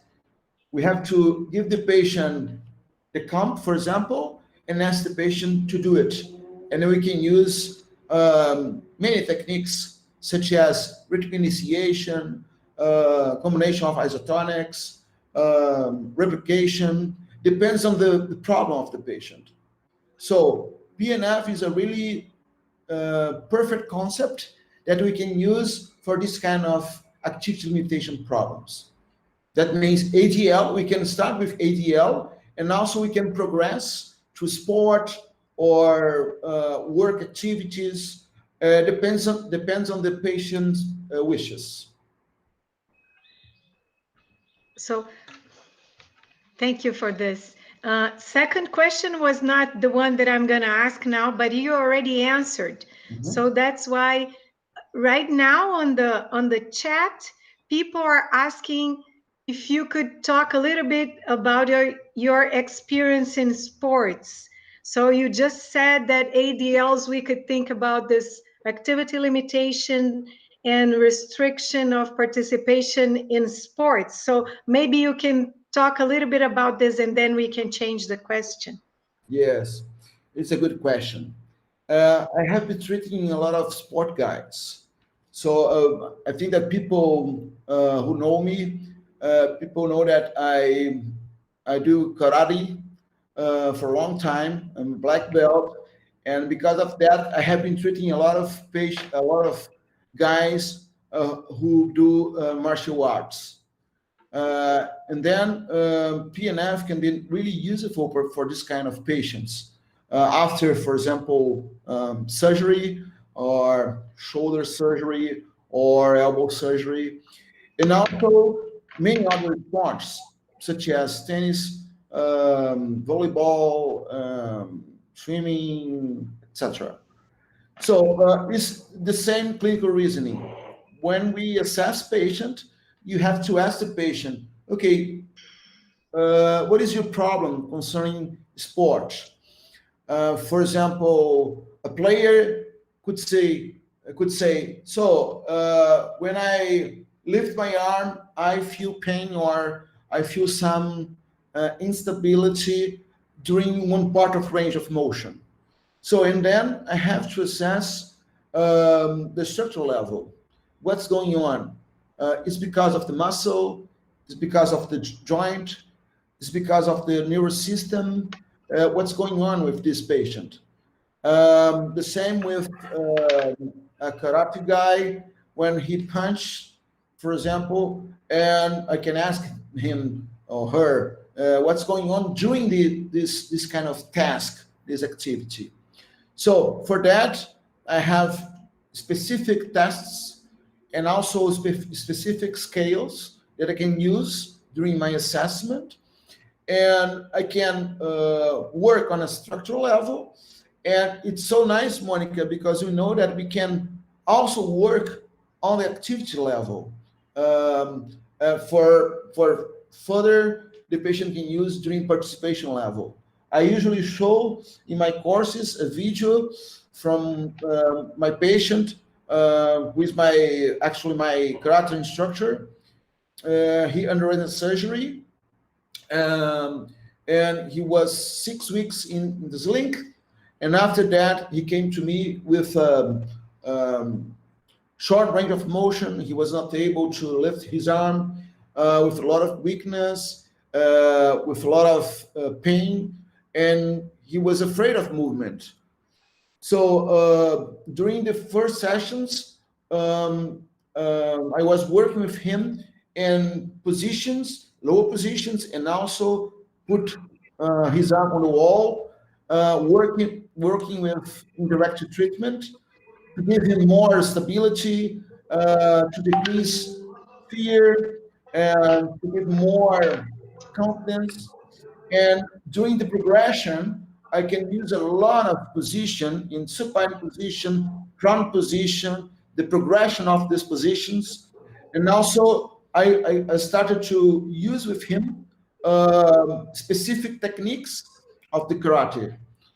So he was not able to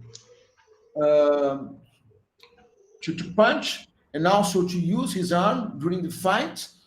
And after 4 months, he was able to go back to karate. And of course, I have a lot of examples. I have been treating a lot of patients like him.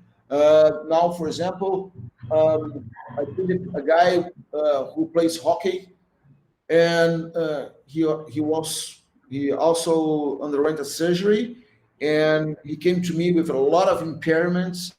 And again, the clinical reasoning is, okay, I have to check the movement, I have to check what kind of problem this patient has during the task, and I have to work on the structural level, think about what kind of impairment he is presenting now.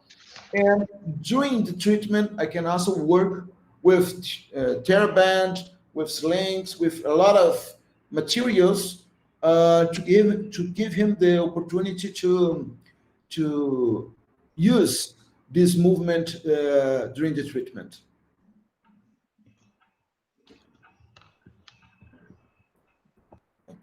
Let's see the comments. Many comments. Yeah. We're gonna move on, and if we have time, we can talk about other stuff. But Yeah. here it says someone just asked if you think PNF is also an assessment tool.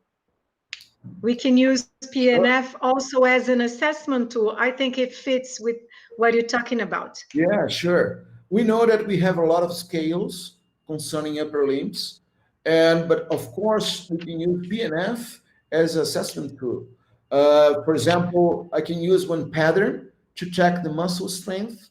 I can use one pattern to check range of motion. I can use different positions. For example, I can place a patient in a quadruped position and to check if the patient removes one leg, what's going on with the scapula, and if the patient removes the opposite leg, what's going on there. People could see on a lecture that when we put a patient in a quadruped position and we ask the patient to remove the leg on the same side of the shoulder problem, we can see what's going on with serratus anterior. When if we ask the patient to remove the opposite leg, we can check lower trapezius. So we can, during our assessment, we can use patterns, techniques, positions to assess as a really tools to check what's going on with our patients. That's a really good question. Okay, So now we have a question about probably about one of the patients you have shown on your lecture. So someone asked, what is the main goal in the facilitation? I think it's probably a pelvic pattern in rehabilitation of upper extremity. Another good question. So we know that when we use PNF, we usually work with whole body. So I could show during my lecture one patient with brachial plexus injury. So she had an injury and she had a upper trunk lesion. That means she was not able to do flexion, abduction, external rotation of the shoulder, and also she was not able to do elbow flexion. So thinking about indirect treatment, thinking about irradiation, I put this patient in sideline position and I asked her to hold the head of the table. So, and then I used pelvic pattern and anterior elevation in order to recruit more elbow flexion. So he was in a sideline position, holding the edge of the table. And when I was using combination of isotonics for anterior elevation, she was able to use more abdominal muscles and also to pull the table. So with this kind of movement, she was able to recruit more elbow flexors. So this is one possibility. Another possibility is to use pelvic patterns in a sitting position in combination with scapular patterns to improve posture. For example, using stabilizing reversals. Yep. Place the patient in a sitting position. Monica, can you hear me? Can you hear me? Ah. Yes. Okay, good. So I can put the patient I can put the patient in a sitting position and use pelvic and scapular patterns in order to facilitate a good posture. Is another example. Okay. Well. Okay. Done with this? Yes, I think so. Okay. So the next question is asking about how to stretch pectoralis minor with hold relax. Good. So I could show during a lecture. Vicente? Yeah, can you hear me? Okay. Yes? Yes. Yes, I'm here. So I showed my lecture, one patient with frozen shoulder, and I could show how to stretch pectoral minors in a supine position. Actually, we know that when we have a shortening of the pectoral minors, the patient can present a problem with the scapulohumeral rhythm, because if the patient has this kind of shortening of this muscle is bringing the scapula forward. So one good position to stretch this muscle is in a supine position. We can put something under the spine to increase the arc, and we can use anterior depression of the scapula, okay, using hold relax. And we ask the patient to bring the scapula down, and we hold the position, and after that we can place the scapula in a good position. Yeah, so supine could be a good option. Also, we can use a sitting position to stretch this muscle, and we can use one fixed point with our hand, and we can ask the patient to mobilize the trunk with rotation. There are many possibilities with PNF.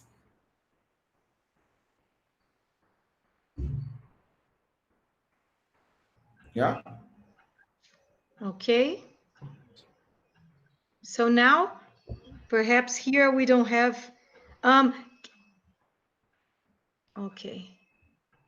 Let's see. So Vicente, perhaps we should talk a little bit longer about irradiation. What do you think? Yeah, why not? Because, yeah, many people ask about irradiation and how that works and how we're going to use one part of the body to help with the other part. And so perhaps you can give more examples, practical examples from the patients, so it could be a little bit more clear to some people that doesn't have a lot of experience. Good. So can you hear me? Yes. Yeah. 2 months ago, I published one article, a so nice article with my colleagues from Recife, here in Brazil, about a protocol for treating patients with brachial plexus injury.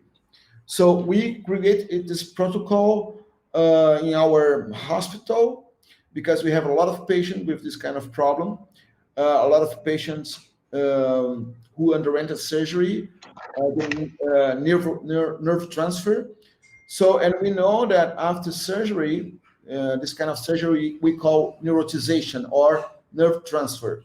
So these patients, they are not able to move, especially with upper trunk lesion. And then irradiation could be a really nice tool to treat this kind of patients. So I have learned a lot from Marcel Gebellus and Carsten Schaffer about irradiation. They are my masters about that.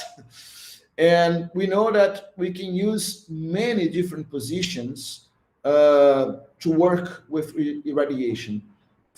For example, if our goal is to increase the activity of elbow flexors, we can place the patient in different positions.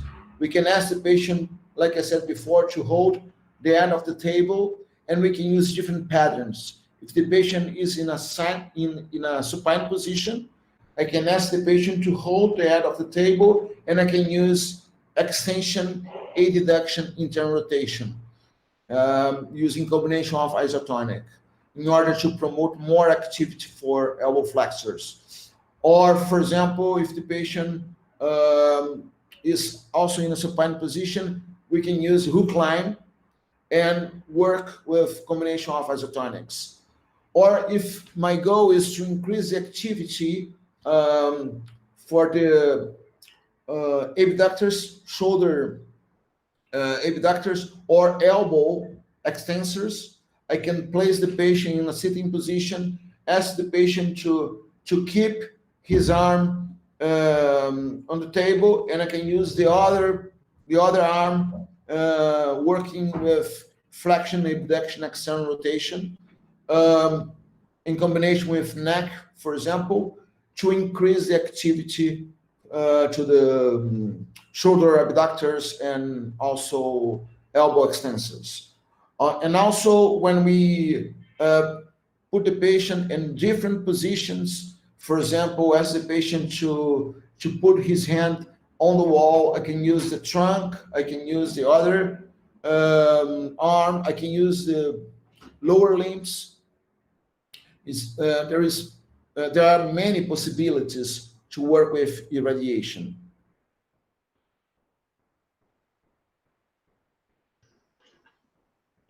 So now, just came to my mind that goes together with this always questions about ICF, and every one of you talked a lot about the activity limitation being the first guideline in our clinical reasoning, and then going direct to find the deficits and to improve the structure level in concerning the activity limitation, that reminds me, one of your patients, one of the last patients you had before the pandemic is the samba dancer. So I would like you to talk a little bit about her, because you coming from I think it's a great example from coming from a real activity limitation with a time that it needs to be fulfilled, and how you assess this patient and how you progress to get her able to samba dance and carnival. Yeah, that's a good question. But that patient had a problem with lower limb, not upper limb. Okay, but that's okay. That's okay. No Yeah, problem. yeah, no problem. Yeah, it was a nice example. She's a dancer. She was doing sport and she had ACL lesion, and she came to me with a knee problem, with this knee problem, and but the problem was she needed to go to the carnival. She was an important person of the Sunday school, and she needed to dance during 20 minutes, cross the avenue with costume, with a lot of things. But she said, okay, I cannot go to the surgery now because my the carnival party will be in 3 weeks. So I cannot do this now. And then during assessment, I could see that she was not able to do load and response phase and also mid stance phase during the gait. And also for them, for her, was so difficult to dance because she had a risk of falling. She was feeling pain, and also she had a restriction of range of motion. And I said to her, okay, I'm going to try to give you a little bit more stability and muscle strength and decrease your pain in order to give you the opportunity to go to Sunday school and to cross the avenue. And she had to wear high heels. It was so difficult. And then I worked with her on the activity level all the time. I was using PNF to practice her dance all the time. And of course, I use different positions to increase stability of the knee and also to work on muscle strength and range of motion. But during the treatment, for example, around 20-25 minutes at the end of the treatment, our goal was to train dancing. So after 3 weeks, she went to carnival with all the things, the stuff, and she was able to cross the avenue. She was able to dance, and 2 days later, I had a chat with the doctor. 2 days later, she went to a surgery, and then I started to treat her after the surgery. So, but I could use PNF to treat her, and also during the carnival party, I went there with her, and the warming up was with PNF on the street, and then I did a lot of functional training with her. Better to say task training with her, task-oriented training. Yeah. Bringing her to loader response, bringing her to mid stance, and showing her that she was able to dance. But remember, without ACL ligament, because it was a total lesion.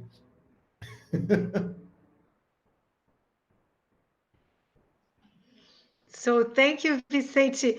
Even though this is not an example for upper extremity, Yeah. I think it's a very nice example of use of PNF and thinking about ICF and clinical reasoning. Yeah. So we've been talking about this for such all the lectures and all the questions are kind of going to this. And I think those are the main topics that we want to show people, that PNF is much more than just stretching and supine, doing patterns in a table, right? Yeah, So I think that I could show during my lecture that we can use PNF in many different positions. Of course, I would like to show more examples. I would like to talk more about scales. I would like to talk more about pain and different conditions, different diseases. But my goal was to show viewers that PNF can be useful for all kind of patients. The most important thing, in my opinion, is a good assessment.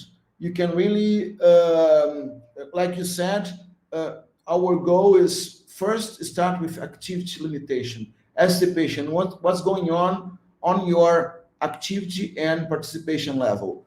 What is your goal? Yeah, tell me about your wishes. What would you like to improve? Yeah, concerning activity limitation and also restriction of participation. And then after that, with our clinical reasoning, check what's going on the structural level, on the body function level. And then we must do tests for that, use scales and use the biopsychosocial thinking about the patient, about pain, about everything, and plan the treatment.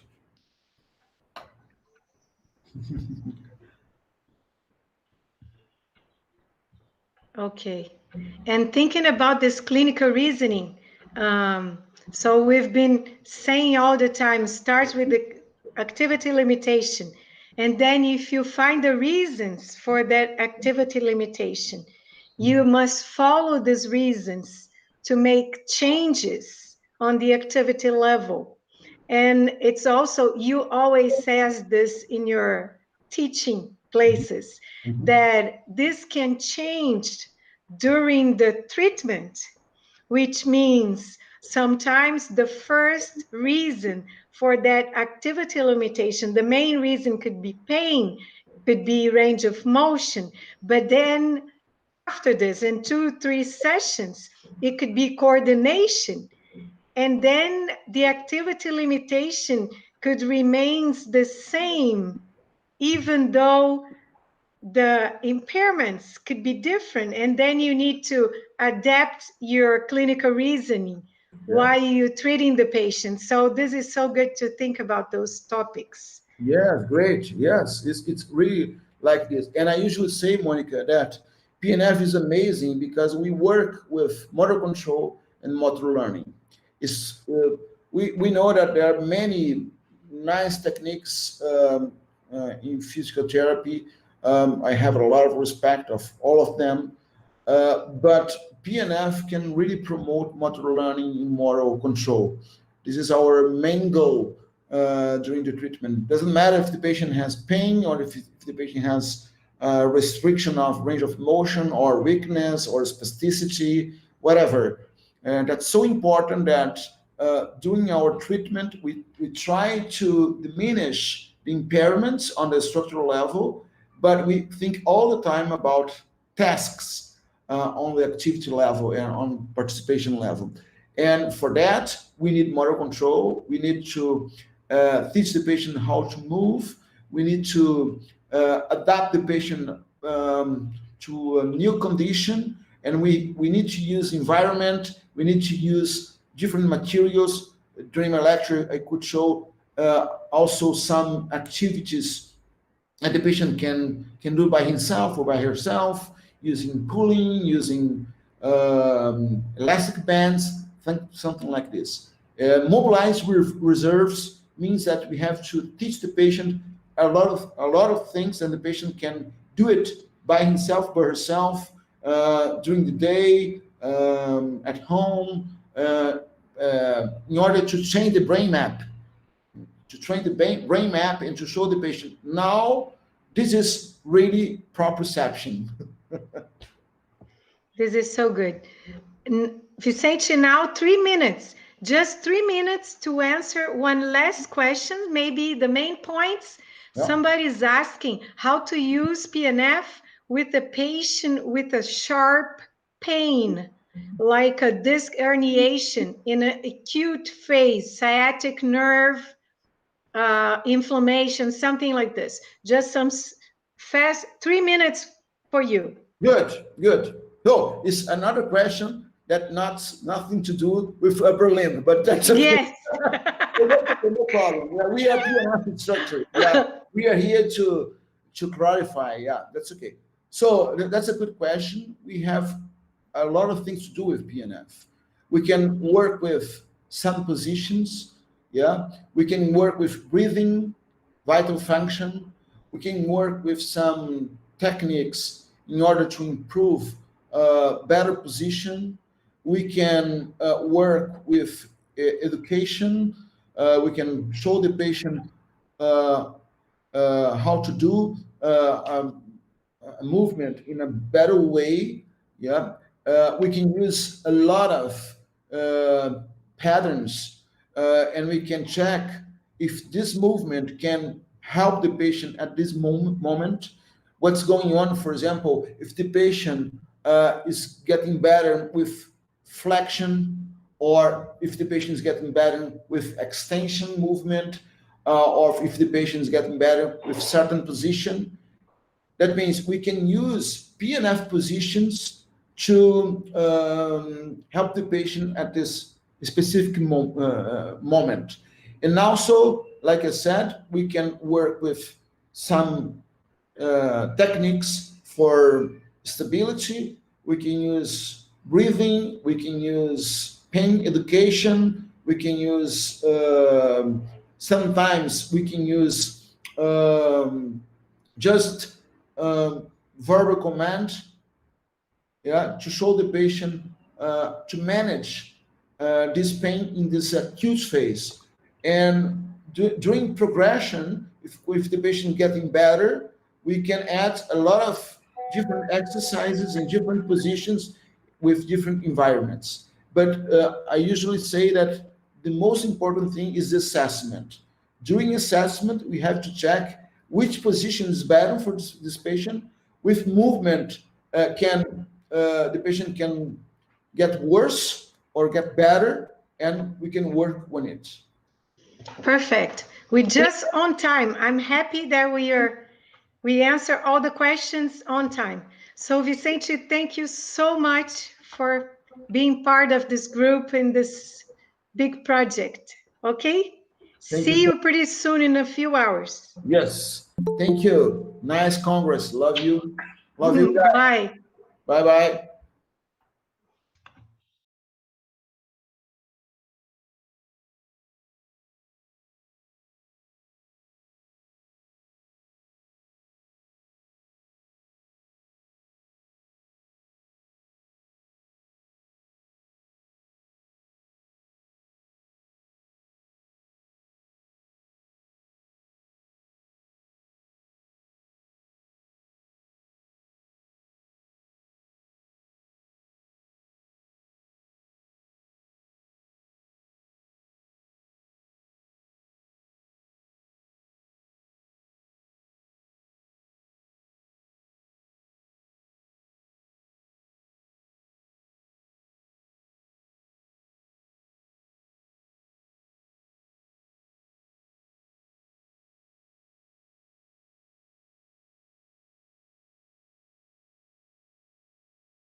Hello, Monica. How are you?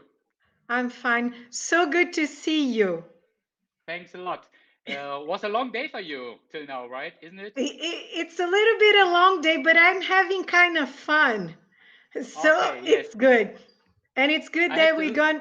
we're gonna end with our getting together. So I'm gonna be happy. Yes, I'm looking forward to have this get together. That's true. Okay. So first of all, I must thank you once again to be part of this project, this new IPNFA project. And we are very happy that you accept the invitation, and your lecture was great as always. Thanks a lot. So, so that's It it. was So, also a really honor for me to be part of the team. It was really a great experience also for me, I have to say. First time to do this. yeah, everything is new for us on the IPNFA, and I hope we're going to continue with this work because it helps a lot. Yeah. Yes. Yes. And we see a lot of people are really interested. I had a little bit time to join the other lives. Not every live I was able to see fully, but was really interesting questions in, right? Yes. Okay. That's good. So I have also questions for you. Okay. Okay. I'm ready. One it's direct from the lecture, but the Okay. others are general questions that I think it goes to you better than the other speakers. Okay, so I'm going to ask you the first question that it's direct related to your lecture. Okay. So Let's go. this came yesterday, and someone asked, if do you ever use food or any intraoral objects to increase functional training? Yes, of course, we do. This is logical, the next step in your treatment, to have this carryover from our activity level or our treatment situation to the daily living situation. What we do at first, we put, for example, dry fruit in a gaze, and then you put it in the mouth that the patient can chew and taste.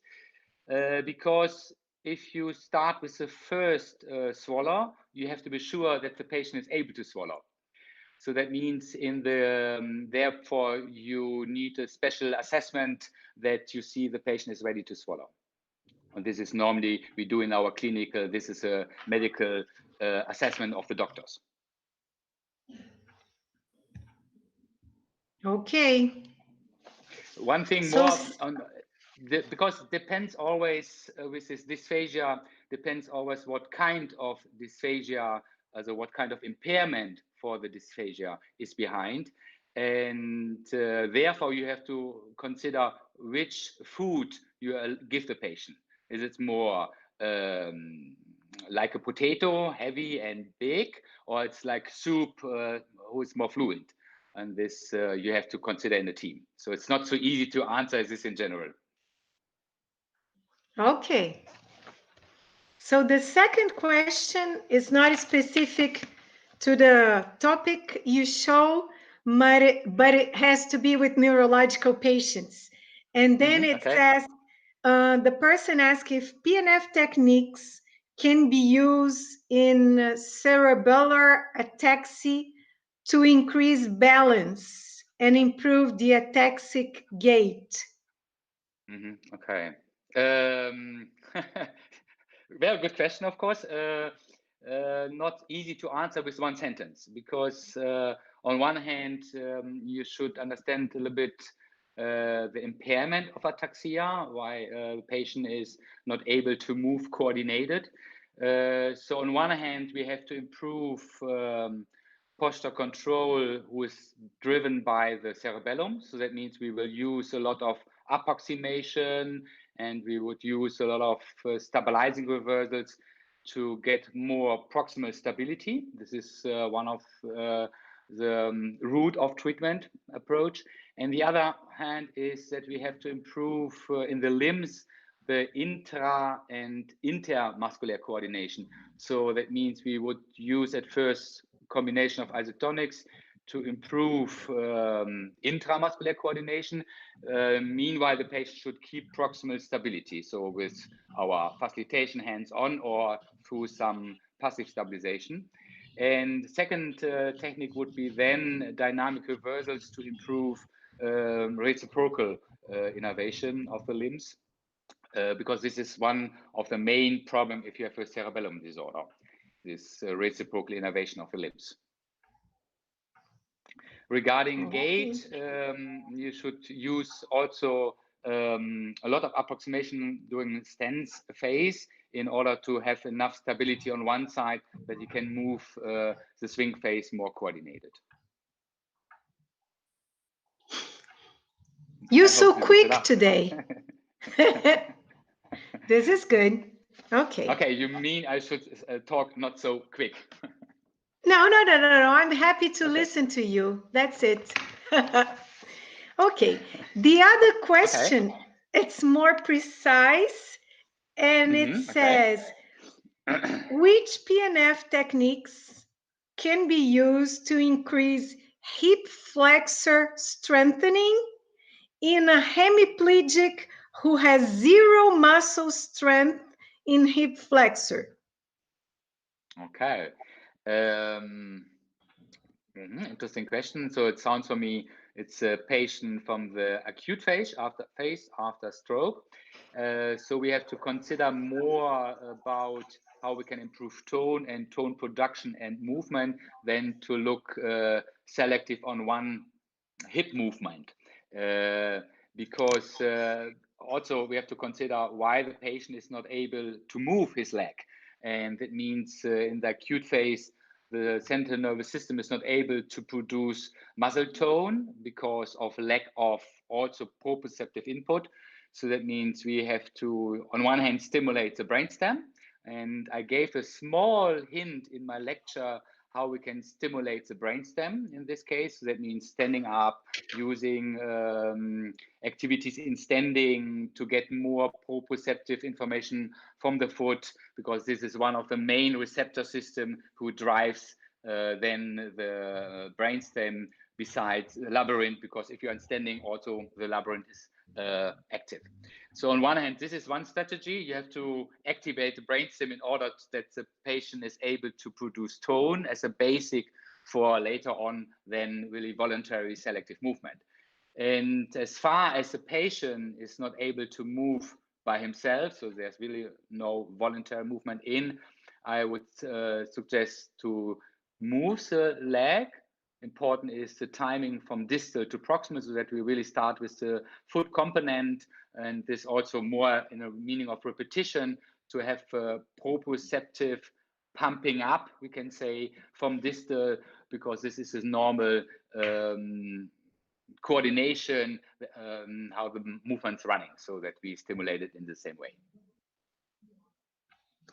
And one of the important things is also that the patient has not to work against gravity force at the same time, so that there's not busy with holding a posture, so that the central nervous system is not busy with keeping balance. So best is side lying to stabilize them with pillows in the front and back, also like I showed it a little bit in my lecture. And then you can use the leg pattern with the technique rhythmic initiation. Okay. Okay, I hope this answered the question. And I hope so too. Yes. And then this is a tricky one, but maybe because you are also a Bobet instructor, there is a question. Wow. There is a question is, how is PNF different from the other NDT approaches? This is a good question. Okay, now I have to looking for a really very good diplomatic answer so that nobody is killing me from this side or this side.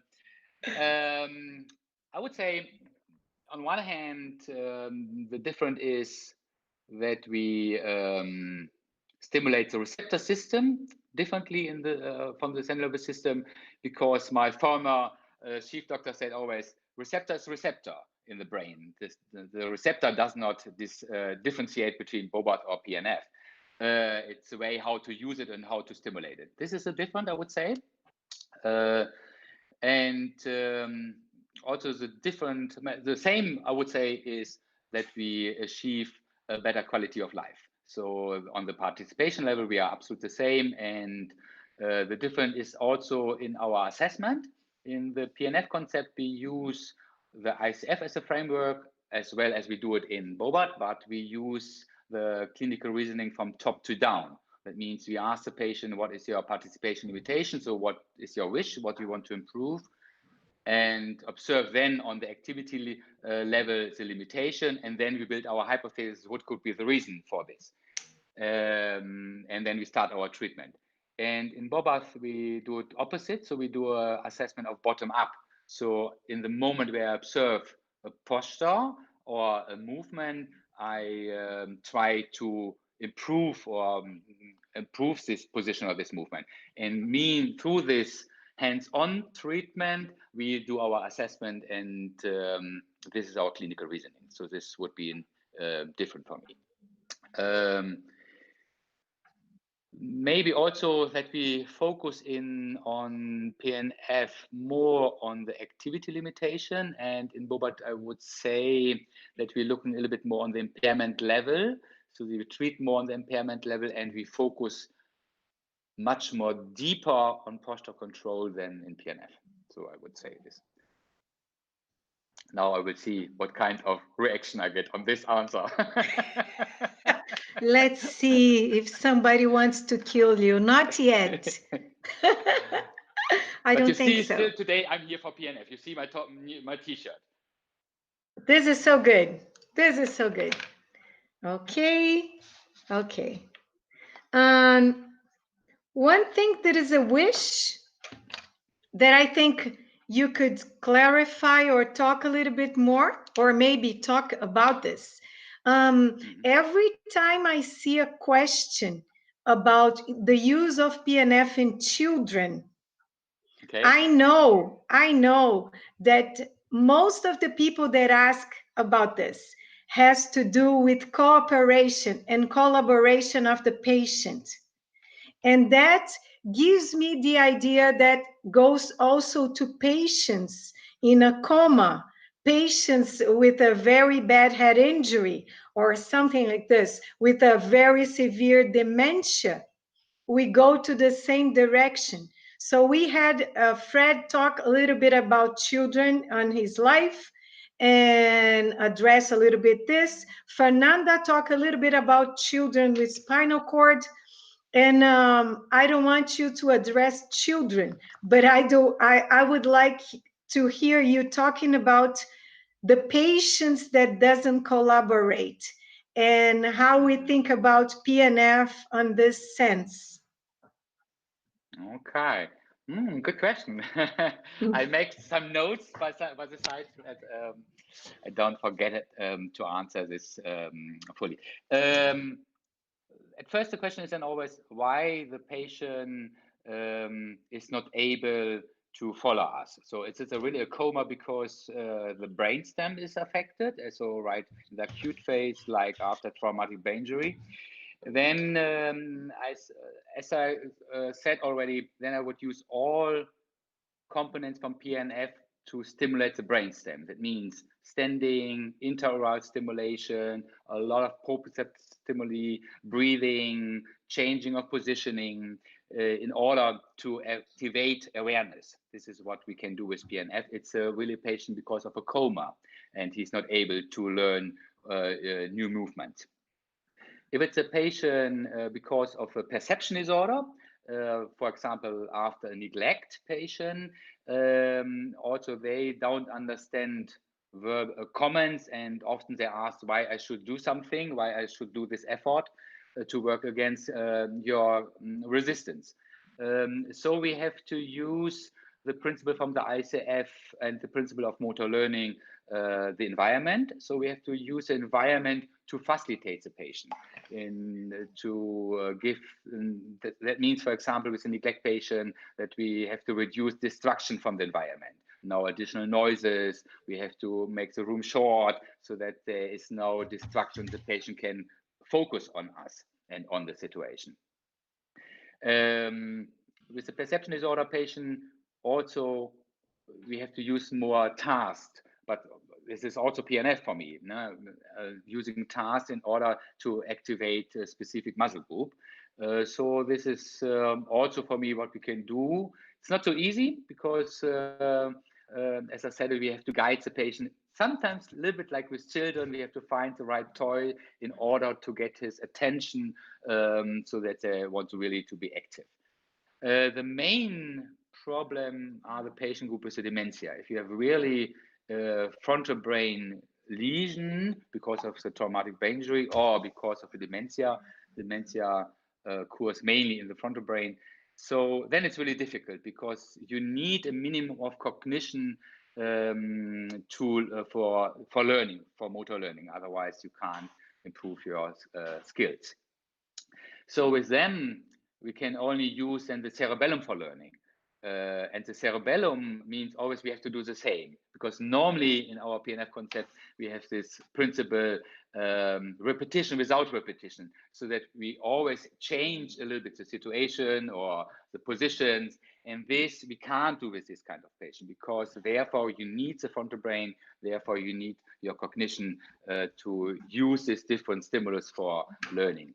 So that means for this kind of patient, we can use only, as I said, the cerebellum. That means you do every day the same. So at the same time, the treatment is in the same structure.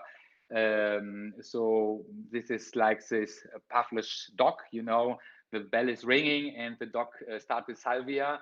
So this is this principle of the learning of cerebellum. Okay, pretty good. I think, yeah, I think that helps a lot, because some people that gets the idea, if I don't have cooperation at all or just a few, I cannot use PNF. So many people think like the verbal commands are the main way of stimulation, but we have others, right? Absolutely. Okay. This is what you learn if you have more experience with PNF, because of course you need at first a basic, like it is with every method or with every thing what you learn in your life. To treat this kind of patient with PNF, as I said, you need a little bit more experience, because if you know all the patterns, and you can use only a part of the pattern, for example, only the distal component of the hand, and you connect it with neck movement. So we have really a huge proprioceptive stimuli, and this is PNF. PNF means also I can guide the patient passive assistive. Still, we stimulate the central nervous system using the proprioceptive system, what is the main principle for plasticity. Okay. So let me just see if something now, or, okay. So 2 more other topics. One Okay. is one of Because the patients. okay, sorry. Because One of I the want to say, Monica, I also prepared a little bit, because I was listening with previous colleagues, previous speaker, and there was a lot of question about sports and training. And I want to say also with this kind of patient who have problem in the facial tract, you can use, or you can do also a kind of training program, or you have to do it if you consider motor learning means repetition. You need a huge amount of repetition that you have really this automatically carry over in the daily living situation. And so for repetition, homework, sports, we need this minimum of motor learning. And for example, I want to show something shortly. If you have this rubber band, you see, and I mentioned in my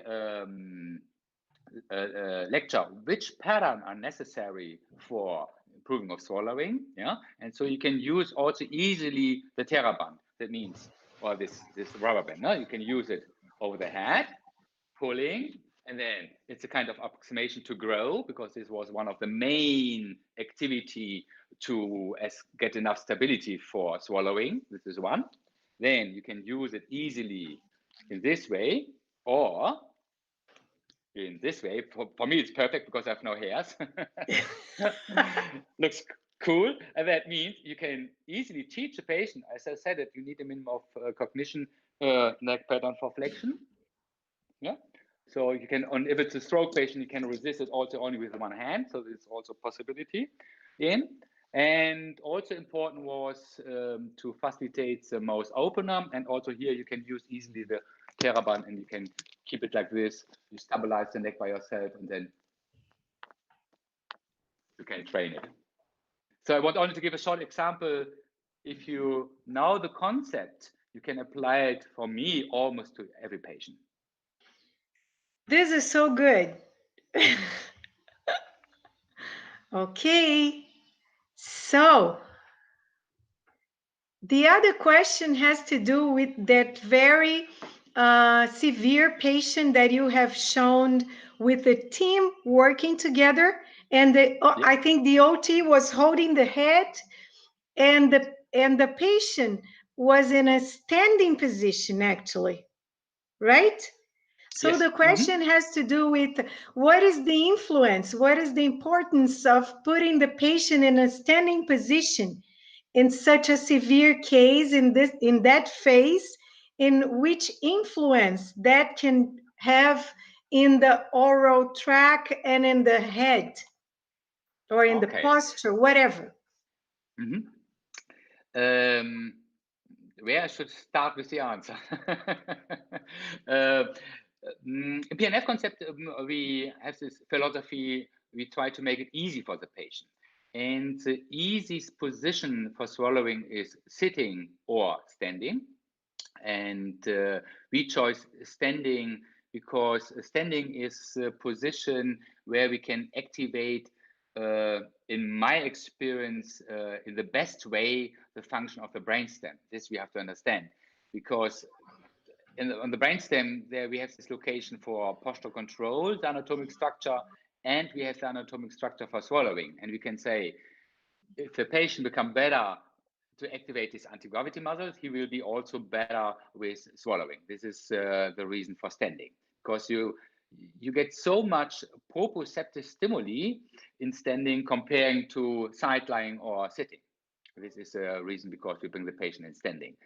Plus, and this is what we have to understand, standing means not to stand passively, because we know we get used to each proprioceptive stimulus after 4 to 6 seconds. So then it's not a facilitator anymore. So we should move the patient constantly a little bit, like we do it if we are standing. So to repeat and to make a summation of stimuli to facilitate really the brainstem. And important is that we, at the same time, stimulate intraoral, because intraoral projection goes directly to the brainstem. So again, in order to activate them, if the patient has no head control. So good. And now there is a question right now on the chat on our YouTube. So there is someone asking about sensitivity impairments. Yeah. If we can benefit the patient using PNF, and how would be the treatment differs, what we would do differently in the treatment if the main problem is sensibility. Good question. At first, we can say the motoric system always recover better than the sensoric system and quicker.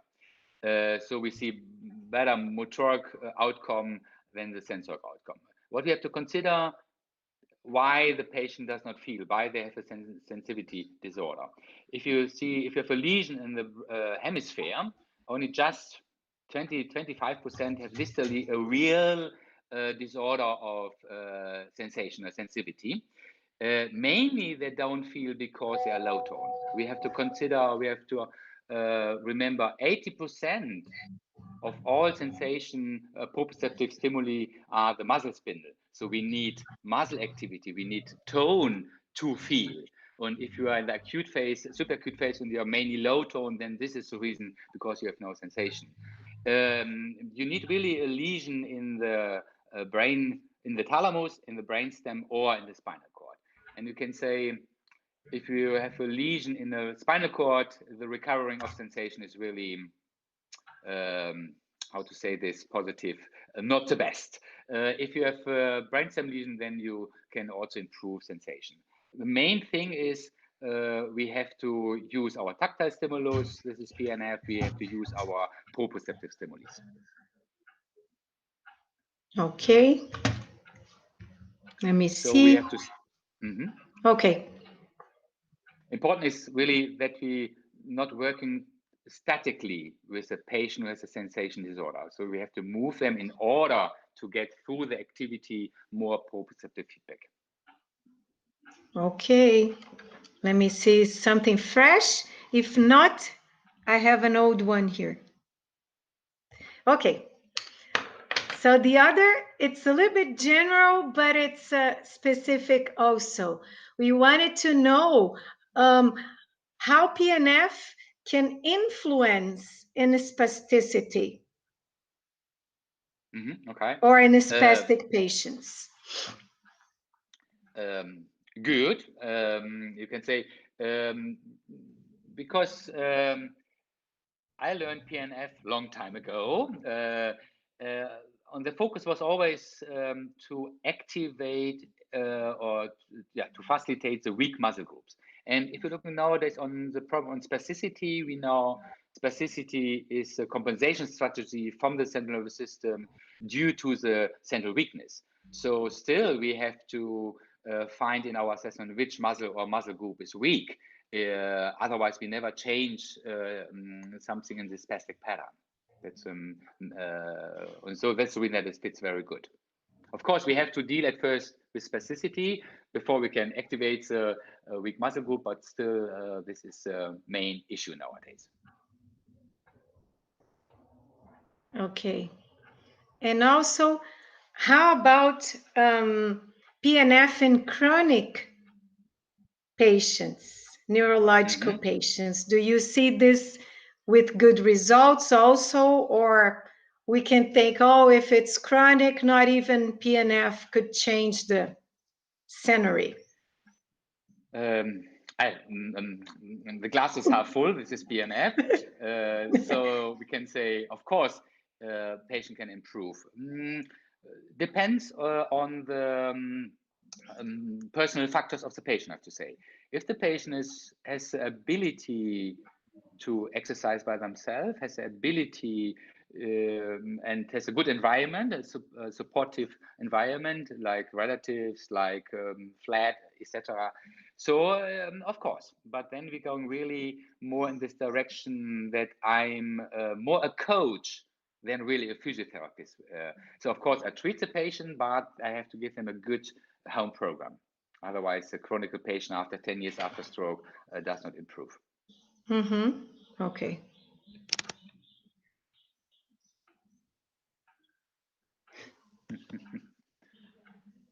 Just 1 second, Ben.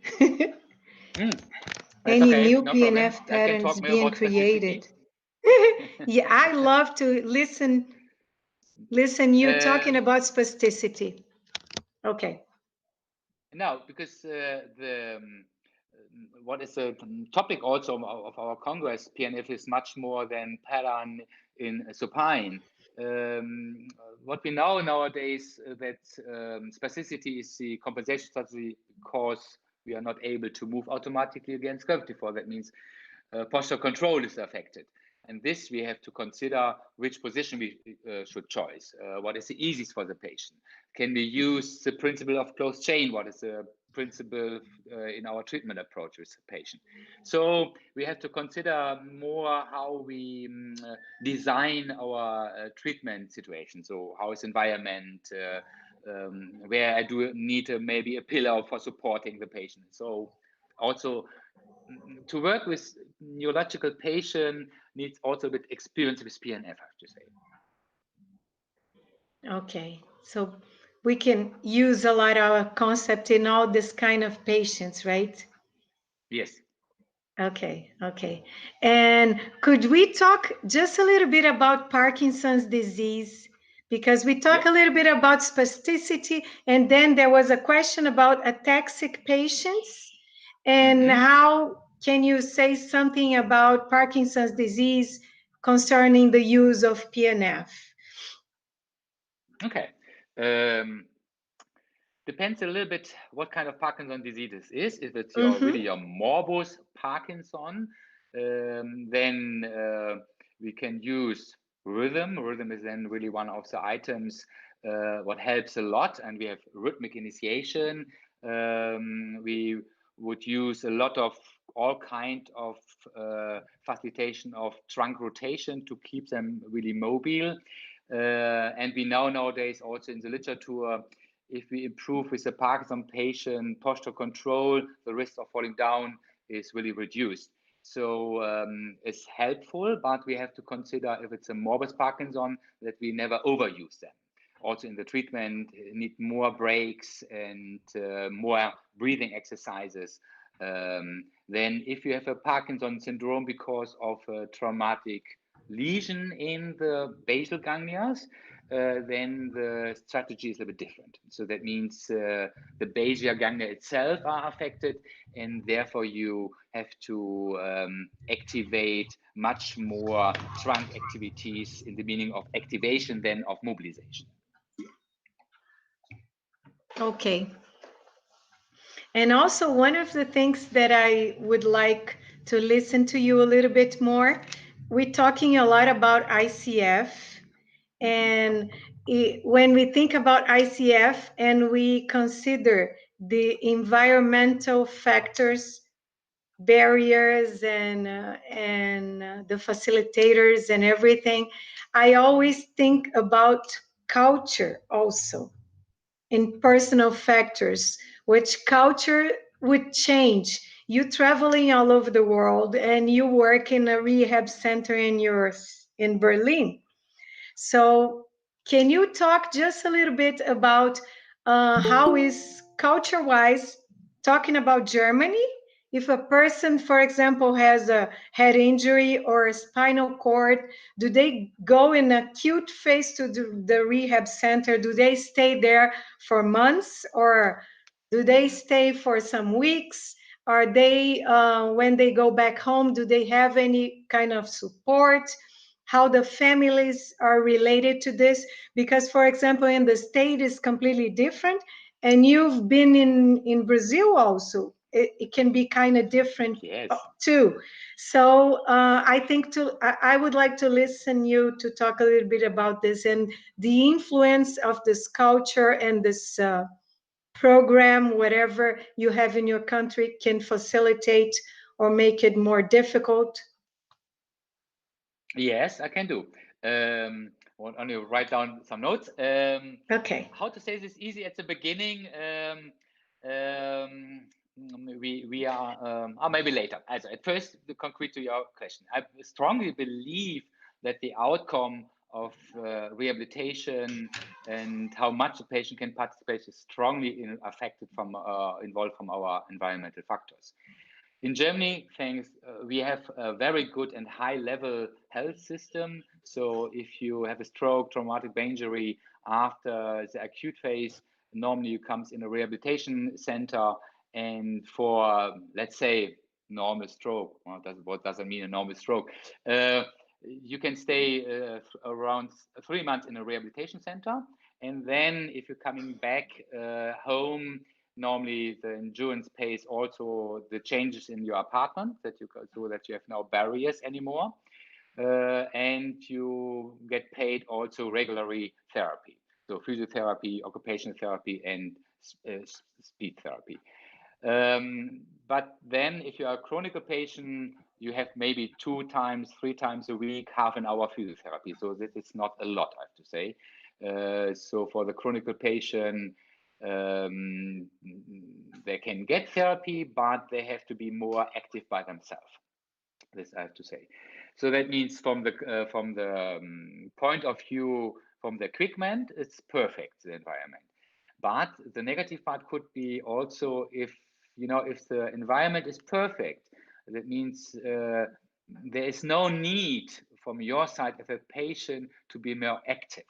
So it could be also a barrier, because if I'm comparing the outcome of patient in Europe, or let's say in Germany, I was in Vietnam a long time ago, and then I was at the beach and I was asking the guy there if I can have a coconut. And they said, okay, no problem. I will ask my friend to cut the coconuts from the coconut tree. And then comes somebody with a stroke. Really, he was walking like a hemi, and he was climbing up the coconut tree, where I thought, okay, this patient will have in Germany a stick and a brace. So what I want to say, it's really also, if the environment says you have to do it somehow, yeah, so then also we maybe can have much more resources to activate your own resources.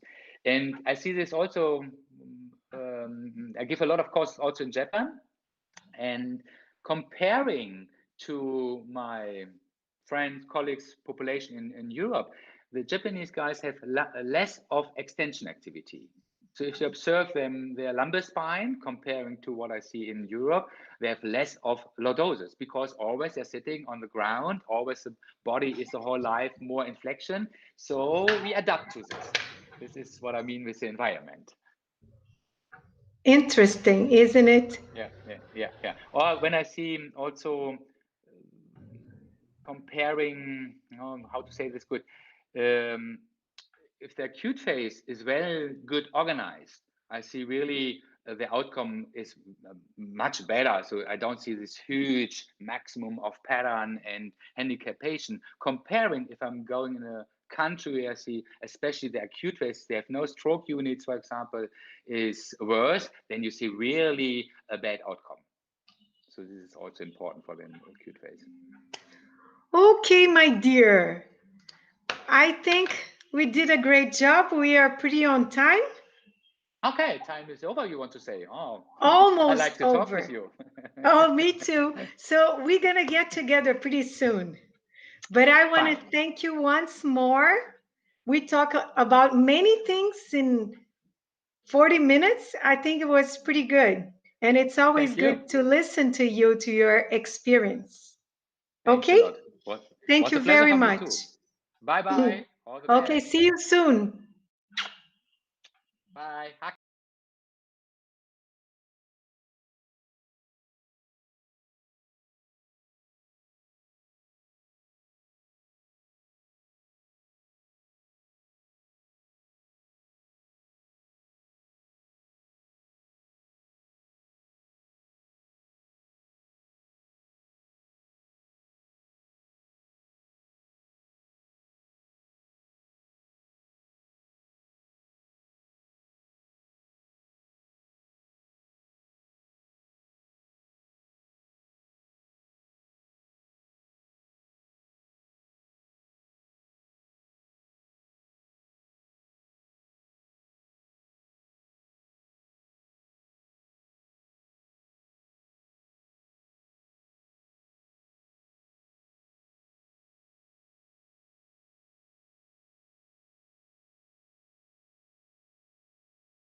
Hello? Hello, Good my morning. dears. Good Good morning. morning. Good morning. Bom dia. Bom dia. This is so good. Bom dia is so good. So good to be with you guys. And it's I've been here for maybe 2 hours and a half, but that's okay. Yeah. So good morning for you too. And I can imagine that you two were not able to be here on the first speakers when they are talking because it was in the middle of the night for you guys. So Yeah. it just to be happy at the beginning. When I first came here, I had like 10 minutes to talk to everyone before Fernanda would come. And I was just saying thank you to everyone that enroll in our Congress. And by now, I don't know the number exactly because we have already 2 hours later. But at the beginning, we had 4,700 something people. Wow. So a lot Congratulations. of people from all over the world. Of Oh, course, here in our life, we don't have that many people, but it's okay. A lot of our colleagues, members of the association, and a lot of people from all over the place. And so we are really pleased because we definitely didn't expect that much people. oh, So we all happy. yeah. And when I was like kind of presenting everyone, I couldn't hold the opportunity to say all the gratitude that I have to both of you. Terry was my teacher when I was in Vallejo, and then we became friends for that long time. So I'm very happy to have you here. And Reba was the president of the IPNFA for a while. We had a chance to work together, and I have a very close affection to Vallejo and all the people from Vallejo. I really feel like it's our mother center, and I must thank you guys for all the effort in creating the lecture involving that many people. We are so happy, and that was just wonderful. And the idea of making the live chat was to have the opportunity to people could see you guys and we could talk a little bit and perhaps answer some questions that would come up, some of them before the lectures, some of them after the lectures. We don't have that many questions, but we're going to answer those questions and perhaps we could talk a little bit more later on. Okay?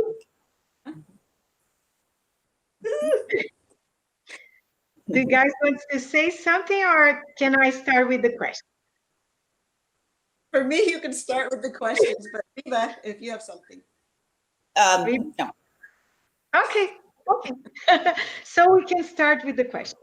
Okay, the first question, I think it's for Terry, right? So someone asked how to avoid a knee adduction and sit to stand in another way. So I think this person was talking about a woman that had a right hemiparesis and uses a sling on the arm, right? Yeah, So okay. so the person wants to know if there is another way to avoid the adduction. Yeah. So I know who you're talking about. And just to clarify, it's the young woman. She had a basal ganglia hemorrhagic stroke. She'd only been in rehab about 1 week, and she came right from acute once she was medically stable. And when she actually, the day of the video, she had like only less than 2 in her hip and knee out of 5 strength, and no strength distally. The same in her arm. It was pretty flaccid, her arm was. And she was getting emerging adductor tone and extensor tone in that right leg also, with sustained clonus in both feet. So Actually, we had seen when in her first sit to stand that she needs more abduction to make it nicer. However, so we tried doing quick approximation to her weaker side and through her hip, and quick approximation through her knee before she stood, because she also had a right inattention. And then we tried using the strong leg to irradiate into the weaker leg by abduction, hoping it would go into the adduction into the other side. It just, she just still wasn't strong enough to have that irradiation go. And also, right before her stroke, she was having abdominal surgery. So she also didn't have any abdominal strength with which to irradiate through. So we tried that. And then we made the decision that it was really important for her to sit to stand, and thinking of the whole person approach. It meant a lot for her to stand because she had been max assist 2 days before. So this was the opportunity just to give her that sit to stand and to give her the repetition to feel it. And so Wyatt, the therapist, chose to block her knee instead, to give that leg some stability and some input that would give her a little firmer stance for her to do. So that's what if she had more strength and more sensation and more attention, that would have been the optimal thing to have done. That being said, like behind the scenes, out of the sit to stand, we were trying to do tall kneeling to get weight bearing through both legs, help her get a weight shift onto that side in a safer position. And also that weight bearing would kind of start normalizing the tone in her leg. And then doing like kind of a forwards gait from behind, like sit onto her heels and back up, to get that section of the timing. Also bridging with trying to still get the abduction irradiation, some strong side flexion abduction to irradiate into extension abduction. Yeah, so those were the things that we were really working on for her. So we totally get that it was hard to get that abduction, and it looked like it was dropping in actually on both sides, because her strong side still had a little work to do also. So that is very good eyesight, good for the movement analysis. And that's what we did. And we would continue to do.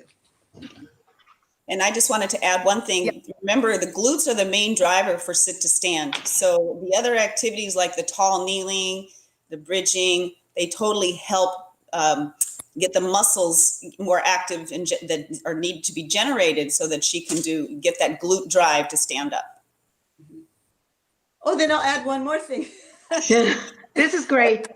Here we go. Because of the inattention and the really decreased trunk recruitment, we had started with a lot of mass flexion rolling to just get her aware of one side to the other side. So to help with the inattention, and then to go right into getting as directly as we could into her trunk. So flexion, we would do kind of big movements so she knew what way she was moving, extension and flexion, to also use that successive induction with the dynamic reversals. So that was big in her getting to be able to do that stand after basically 3 days in rehab, and basically only 1 week left in rehab too. So that was it. So we were working on the timing mostly for her and her feeling of success. Very good. Okay. Reba next. Okay. Your question is, for the brain injury patient with hemiparesis on the right, how effective is PNF? General question. Gosh. Okay. Yeah. So, I mean, PNF can be very effective for a person with right-sided weakness.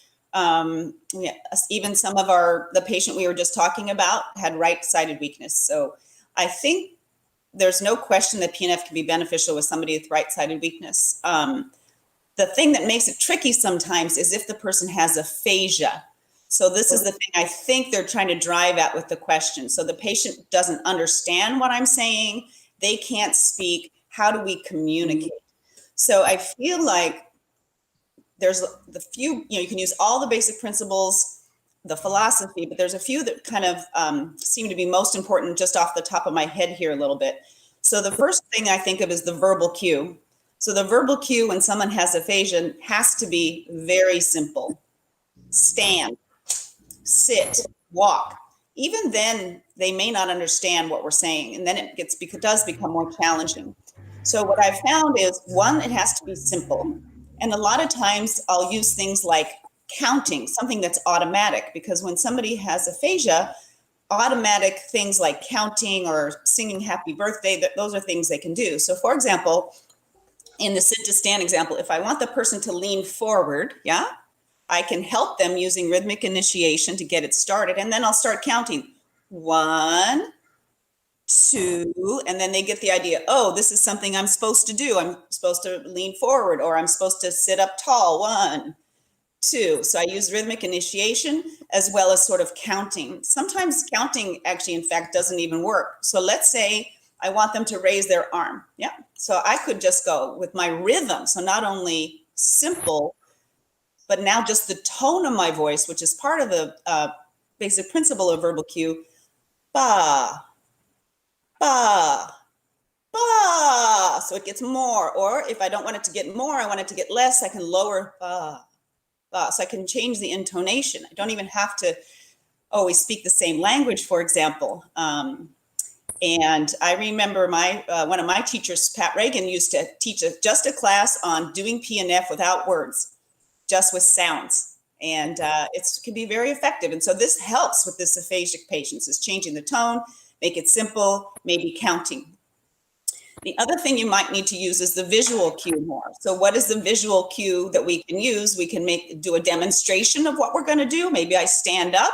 Maybe I just practice the forward lean. Maybe I practice raising the arm. I show them what's going to happen first so that they get the idea.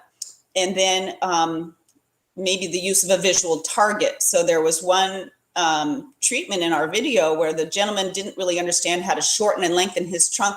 He ended up needing a target to reach for. So because he didn't understand, like, shift to the right, now lift your left pelvis and shorten your left trunk. This is too much. Like, what are you talking about, right? So reach for the target, hands on the trunk as needed to activate the trunk, reach for the target, and then, okay, now we have what we know we want, which he doesn't really care so much as long as he's doing the reaching and we're saying, and he's doing it properly, and we can say, yes, that's good. So, I mean, he does care because he wants to get better, but not say that. So that's the visual cue. And then the other thing I think that's super important is repetition. And it's not even repetition within a session, it's repetition I have found day by day for the patients, that I do certain things in the same sequence every day so that they start to get kind of the idea. So for example, setting up the wheelchair at the side of the mat or the bed to prepare to do the transfer. I take them through, sometimes facilitating, guiding them, right? At first, I'm doing assistance, lock the brake here. Now lock the brake there. Now take your foot down. Now lift the arm rest out of the way. Now like this. And I usually do it by counting. It's lock, brake, 1, 1, 2, 3, 4, in the same sequence every day, so that they start to go, oh, I see, this is 1, and now I do 2, and now I do 3, and now I do 4. So that has been very beneficial for me over day by day by day by day. It also gives me a little sense of how good the patient's memory is. Do they remember the sequence? Or how good is their cognition for understanding the sequence? Or do we start again every day over and over and over again because they don't really cognitively understand that this is something we're going to do every day? So it gives me a sense, if they're very aphasic, of how good their cognition is. Anyway, those are my 3 main things that I thought of. I don't know, Terry, anything to add? No, that was the main things I was thinking of too. Yeah, in addition to everything. Or the tone of your voice. Yeah, the tone, yeah. So I hope I answered the question that the person was, I hope I answered it in a way that was helpful for them. And just sort of guessing what they were driving at about the right hemi. But all the basic, if they don't have aphasia, then it's just like treating a left hemi and a right hemi. You're just using whatever basic principles and tools and activities that make sense for that particular patient. Yeah. I always think that all these questions goes to the same package. When people ask sometimes about children, if we can use with children, if we could use with dementia patients, if we could use with head injury patient with the cognition problems, because some of the people think the main information is the verbal cue also. And then when you talk about other ways of stimulating the patient, then it makes a huge difference, right? Yeah. Okay, so we go to number 3 now, Terry. Okay. Let's see how you understand, because this is like the second question. I didn't think about aphasia, but Reba thought, and maybe that's was the thing underneath the question. And here the same. The question says, how should I approach the patient if he can't strengthen the knee when he's standing? So if he can't straighten the knee? Straighten the knee. Straighten the knee? Yes. So this goes to, probably, we hear this a lot, probably the most used statement in our program is, it depends. It depends. On what you decide the cause is. So why aren't they straightening their leg? And this is where your PT skills come in and your evaluation skills come in, because you would have to do your evaluation and then hone in your reasoning or further tease out in your evaluation what you think the main issue is keeping them from standing or extending their leg in standing. So we could still take the last patient that Reba was talking about. He could not extend his knees for several reasons. And so we had to teach and tease out which would be more important in the moment. So I'm going to use that example because we can separate it out between kind of neuro and perception that we would treat, or the orthopedic issue. So our last patient had severe left neglect, and he also had impulsivity. So he would forget the left leg and forget what to do with his left leg. He also had 2 total knee replacements. So he also had underlying range of motion limitations. So in the sit to stand, again, for safety, the neglect was the biggest problem.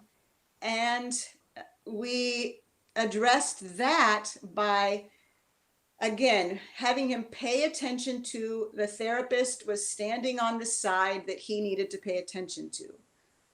The verbal cues were loud, and they had to be pretty loud through the face mask and the face shield also, and the loud gym, and very simple. So shift over to me, because of the impulsivity, the verbal cues were important to say, not stand up. The verbal cue had to be slowly stand. Because if you said stand up first, he would be way too fast and he wouldn't even use his left leg. It would just stay bent underneath him. So that would be patient position, therapist position, verbal cues. And then of course we use resistance to cue where to get the weight through the leg to get that weight shift, and then quick stretch, maybe some quick approximation also. And then also the reinforcement. Yes, that's it. You're standing. Give me more in this leg. Push more through. Get taller. And then sit back down. So those would be a few things, again, for the neglect and the inattention. Kind of patients who that's why they're forgetting to straighten their knee out, basically. And maybe slow some of them down because they'll start walking and just forget to even use the other leg. The other thing, Preparation again, almost like the first lady we talked about, because of the neglect, we did a lot of rolling, a lot of crossing midline, a lot of using the right leg, maybe flexion ab to get extension, more extension in the left leg. And then for sure you could go direct with a lot of quick stretch or repeated stretch through the range. Those things that really wake up a lot of sensation and awareness of the left side. Anything to add for attention on that side, Reba? Nope. Okay. So the other issue he had then was his 2 total knees. And that now was definitely range limitations. And possibly his glutes, he couldn't get his hip extension, so he couldn't get his hips over his knees to allow them to have less work against gravity. So first thing would be, from the therapist standpoint, if you're going to increase range of motion in the knee, and probably hip for him also, you have so many tools at your disposal that you've learned throughout your life that you can do joint mobilizations, whatever stretching you want. You can do, if you like to do rotations or whatever you want to do to increase the range, you can do them. The nice thing about PNF is now you can just add some of those basic principles or the techniques that can help integrate the range gains that you've made into the motor coordination and re-education that that person needs to keep the leg in the new range that they got.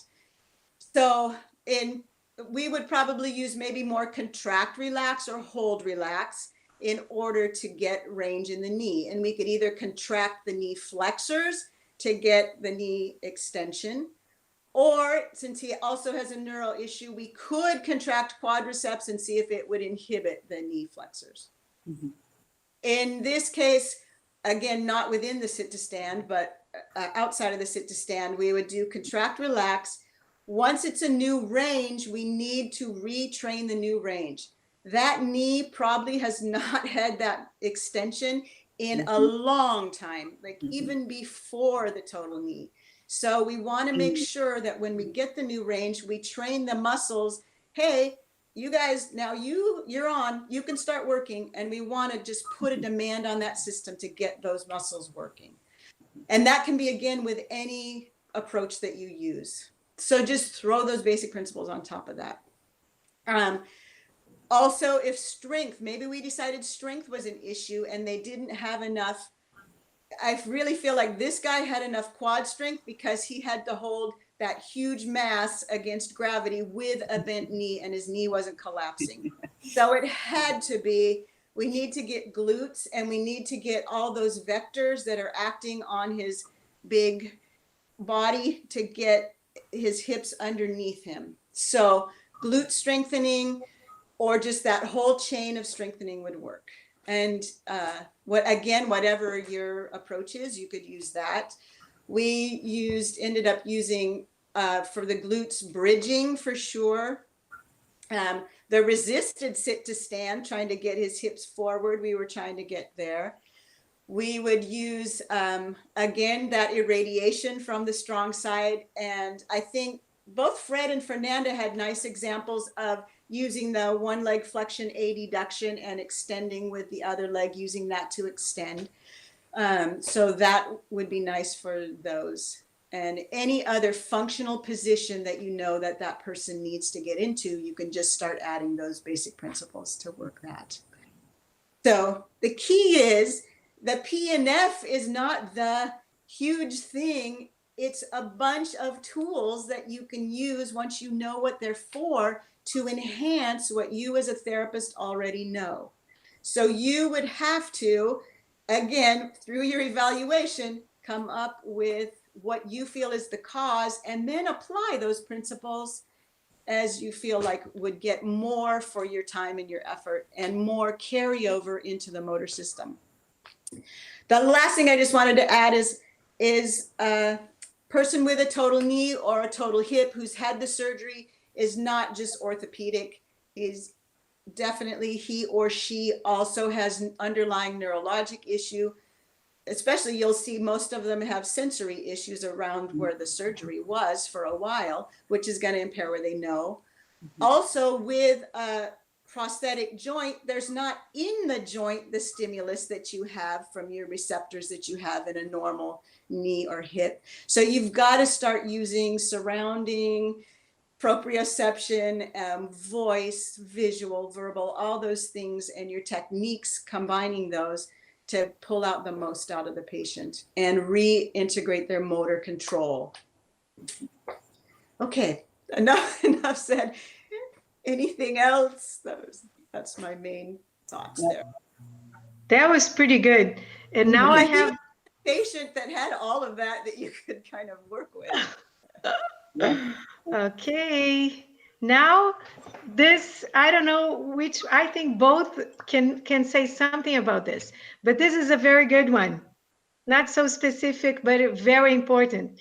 And it says, what can we do when the person is not excited and motivated to repeat all the exercises many times day by day? How can we do to turn the person more positive, and give them courage to then for them to wait the good results until they finish the treatment? So the first thing I think is this is a little bit psychology. Yes. And yes. The whole person. Part of your whole person. So part of physical therapy and part of PNF is treating the whole person, which includes things like motivation. And you know, when you look at the principles of neuroplasticity, the one when I saw Jeff Klein, he came to Vallejo, he did a lecture several years ago, and I asked him which is teasing out to be like the most important basic principle for neuroplasticity, and he said salience. So what salience means is that it means something to the person.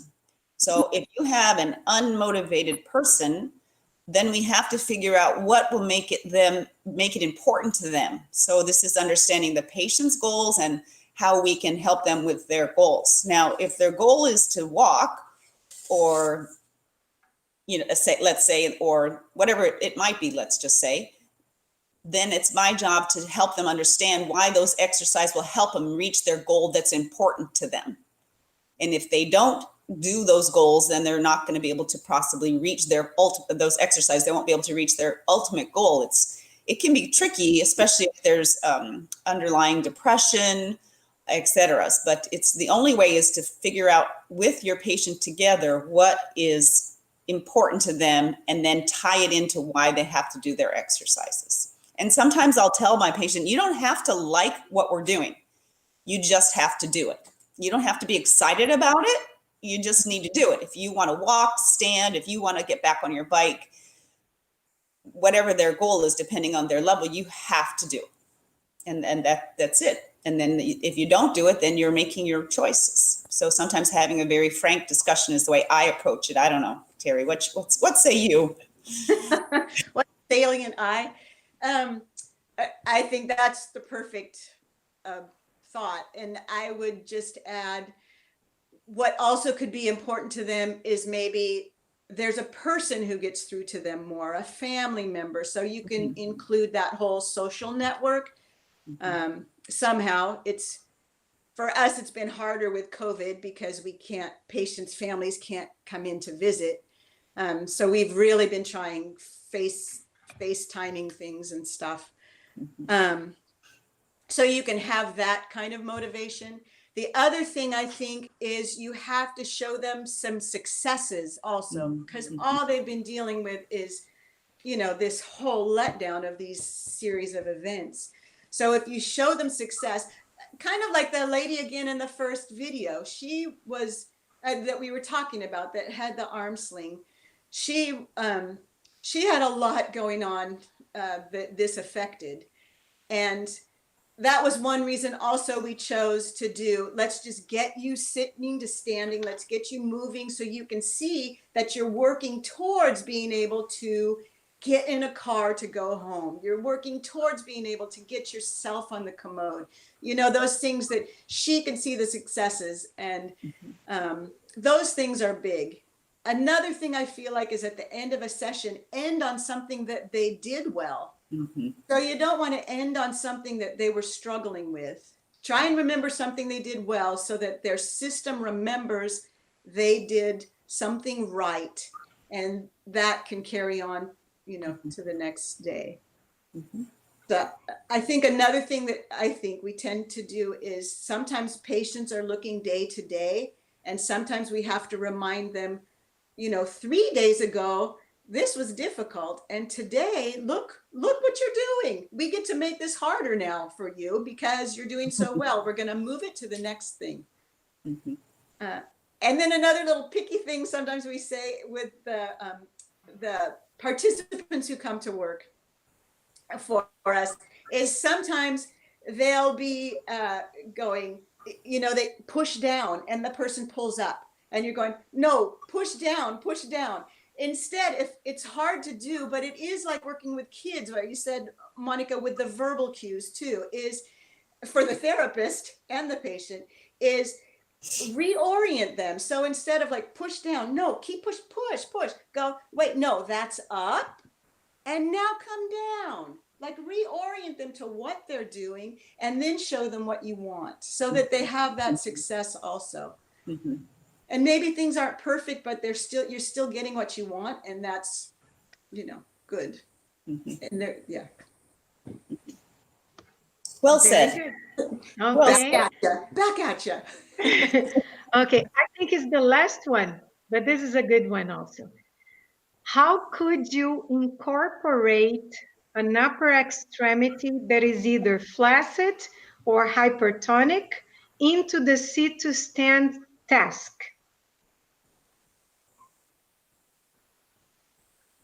Do you want me to start with that? Yeah, either way, I'm still generating my thoughts on it a little bit. So lots of ideas are popping up, but nothing that's making my mouth move yet. Okay. So within the stand? Yeah. Is that the question? Yeah. Yeah. So flaccid. Into the sit to stand task. Okay. I'll just start with one thing that popped into my head, and then it can be fluid with them. Okay. Is within the sit to stand, we can for sure use the scapula. I believe we did that on our last patient demo, to get the inferior angle maybe, or just at least get the scapular depression, which will help kind of bring in the trunk and bring the pelvis in with the trunk. And that also starts teaching the patient that kind of reciprocal work to get the trunk working with the arm. Once the trunk works, even with a hypotonic limb, the arm starts working a little bit better with the trunk, maybe not in that moment, but after. With a hypertonic arm, we might do some first just gentle rhythmic initiation or something at the scapula to start relaxing it, then allowing that to work into the trunk. Once you're in the trunk, sometimes that's a way that the arm can relax. And then we can do whatever we were doing with the trunk to get the sit to stand. I think there's nothing wrong if you want to, sometimes with the flaccid arm, we will put, or a decreased sensation arm, we'll wrap it with ACE wrap or elastic wrap so that they feel pressure and they're more aware of that side. So we can do that, and that starts integrating with, which will help also with balance reactions. And when you get those balance reactions, then you get some feedback into the arm as well. Kind of, I don't know if that's around the way, but it's sort of getting the arm with the trunk with the arm, trunk, and leg to work together with the sit to stand. Yep. I was thinking it sort of depends on how safe it is. If it's one therapist, how safe it is. You can take a flaccid arm, absolutely, put it in the weight-bearing position so that the patient is feeling what it feels like to push up, let's say, with both arms, both legs. for a very flaccid arm, the therapist often has to attend to it because it just may sort of flop around. So I would have to spend my time, spend my hands on that, making sure that the arm is in a nice position, which means that if the person needs help standing up, I can't help them stand up at the same time. A little bit higher level patient, maybe the leg's a little stronger than the arm, or a lot stronger than the arm, then it's fine. I could have one hand on maybe on the leg and one hand on either the scapula, the hand, to keep it in position. So you can absolutely incorporate a hypotonic or flaccid arm into sit to stand task for sure. A couple other ideas I thought of, you can do your tone reduction, rhythmic rotation, stretching, deep pressure, and work, pulling, abducting the thumb, all the things we know about that can help decrease tone for hypertonic, and see how far out we can get it. And then if we can maybe use a wedge or something on the side to try to get the idea of the weight bearing through the hand itself. You can put a board on the hand that keeps it in more flat, fingers open position, that can be quite nice as well. One thing that's kind of fun though to see, and I've seen it over and over again, is actually sometimes just the weight bearing through the hemiplegic leg.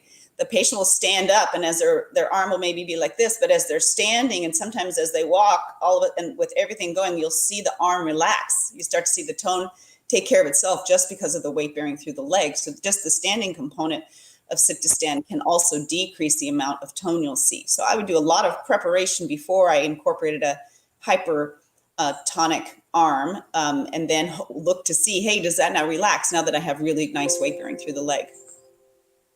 Just a couple little thoughts. I had another little thought while you were talking too. Is again irradiation from the strong side with the hypotonic arm. So sometimes even in preparation for the trunk to get upright before they're going to do the stand, you can have like the bilateral extent, or what is this? Extension, abduction, resisting the strong side, and then that starts getting some influence into the weaker side, or even the reciprocal of that. So that starts getting the arm used to being kind of in the weight bearing, and also in using to help with the trunk. So, all those things, the radiation's nice. Yeah. Okay, dears, I think we've done our job. You feel relaxed now? Everybody's relaxed now. So I think we answered all the questions, and also the lecture of you guys were so clear with so many examples and so detailed. It was so great. Thank you so much for all the effort that you put on this, and extend the thank you to all the people that were there working with you guys. And as there are people that are here since the beginning, like myself, I think we should stop. And again, thank everyone that is here since the beginning, to the people that watch just one speaker or the other, whatever. And that's it. And for you too, I hope to see you in a few minutes again. Monica. And thank you guys for putting it together. Yeah. It was an amazing feat you guys did. So yeah. I want to say congratulations to Monica, to you, and to the IPNFA for an amazing event this week. It's been really amazing. You've done a great job. A lot of people behind the scenes, Karsten, your son Lucas, etc. I don't know if you want to take a chance to thank them yourself, but we know behind the scenes a lot of people are supporting your efforts for this online Congress, and you guys have just done an amazing job, and I really, really salute you. It's just been fabulous. Thank you for giving us the opportunity to be a part of it. Okay, yes. Thank you very much. And I hope to see you pretty soon, because we miss to see each other in our general meetings, okay? Yeah. Yes. Okay. Sounds Okay. good. Bye-bye. See you soon. All Okay. right. Thanks, everybody. Thank you, everyone. Kiss.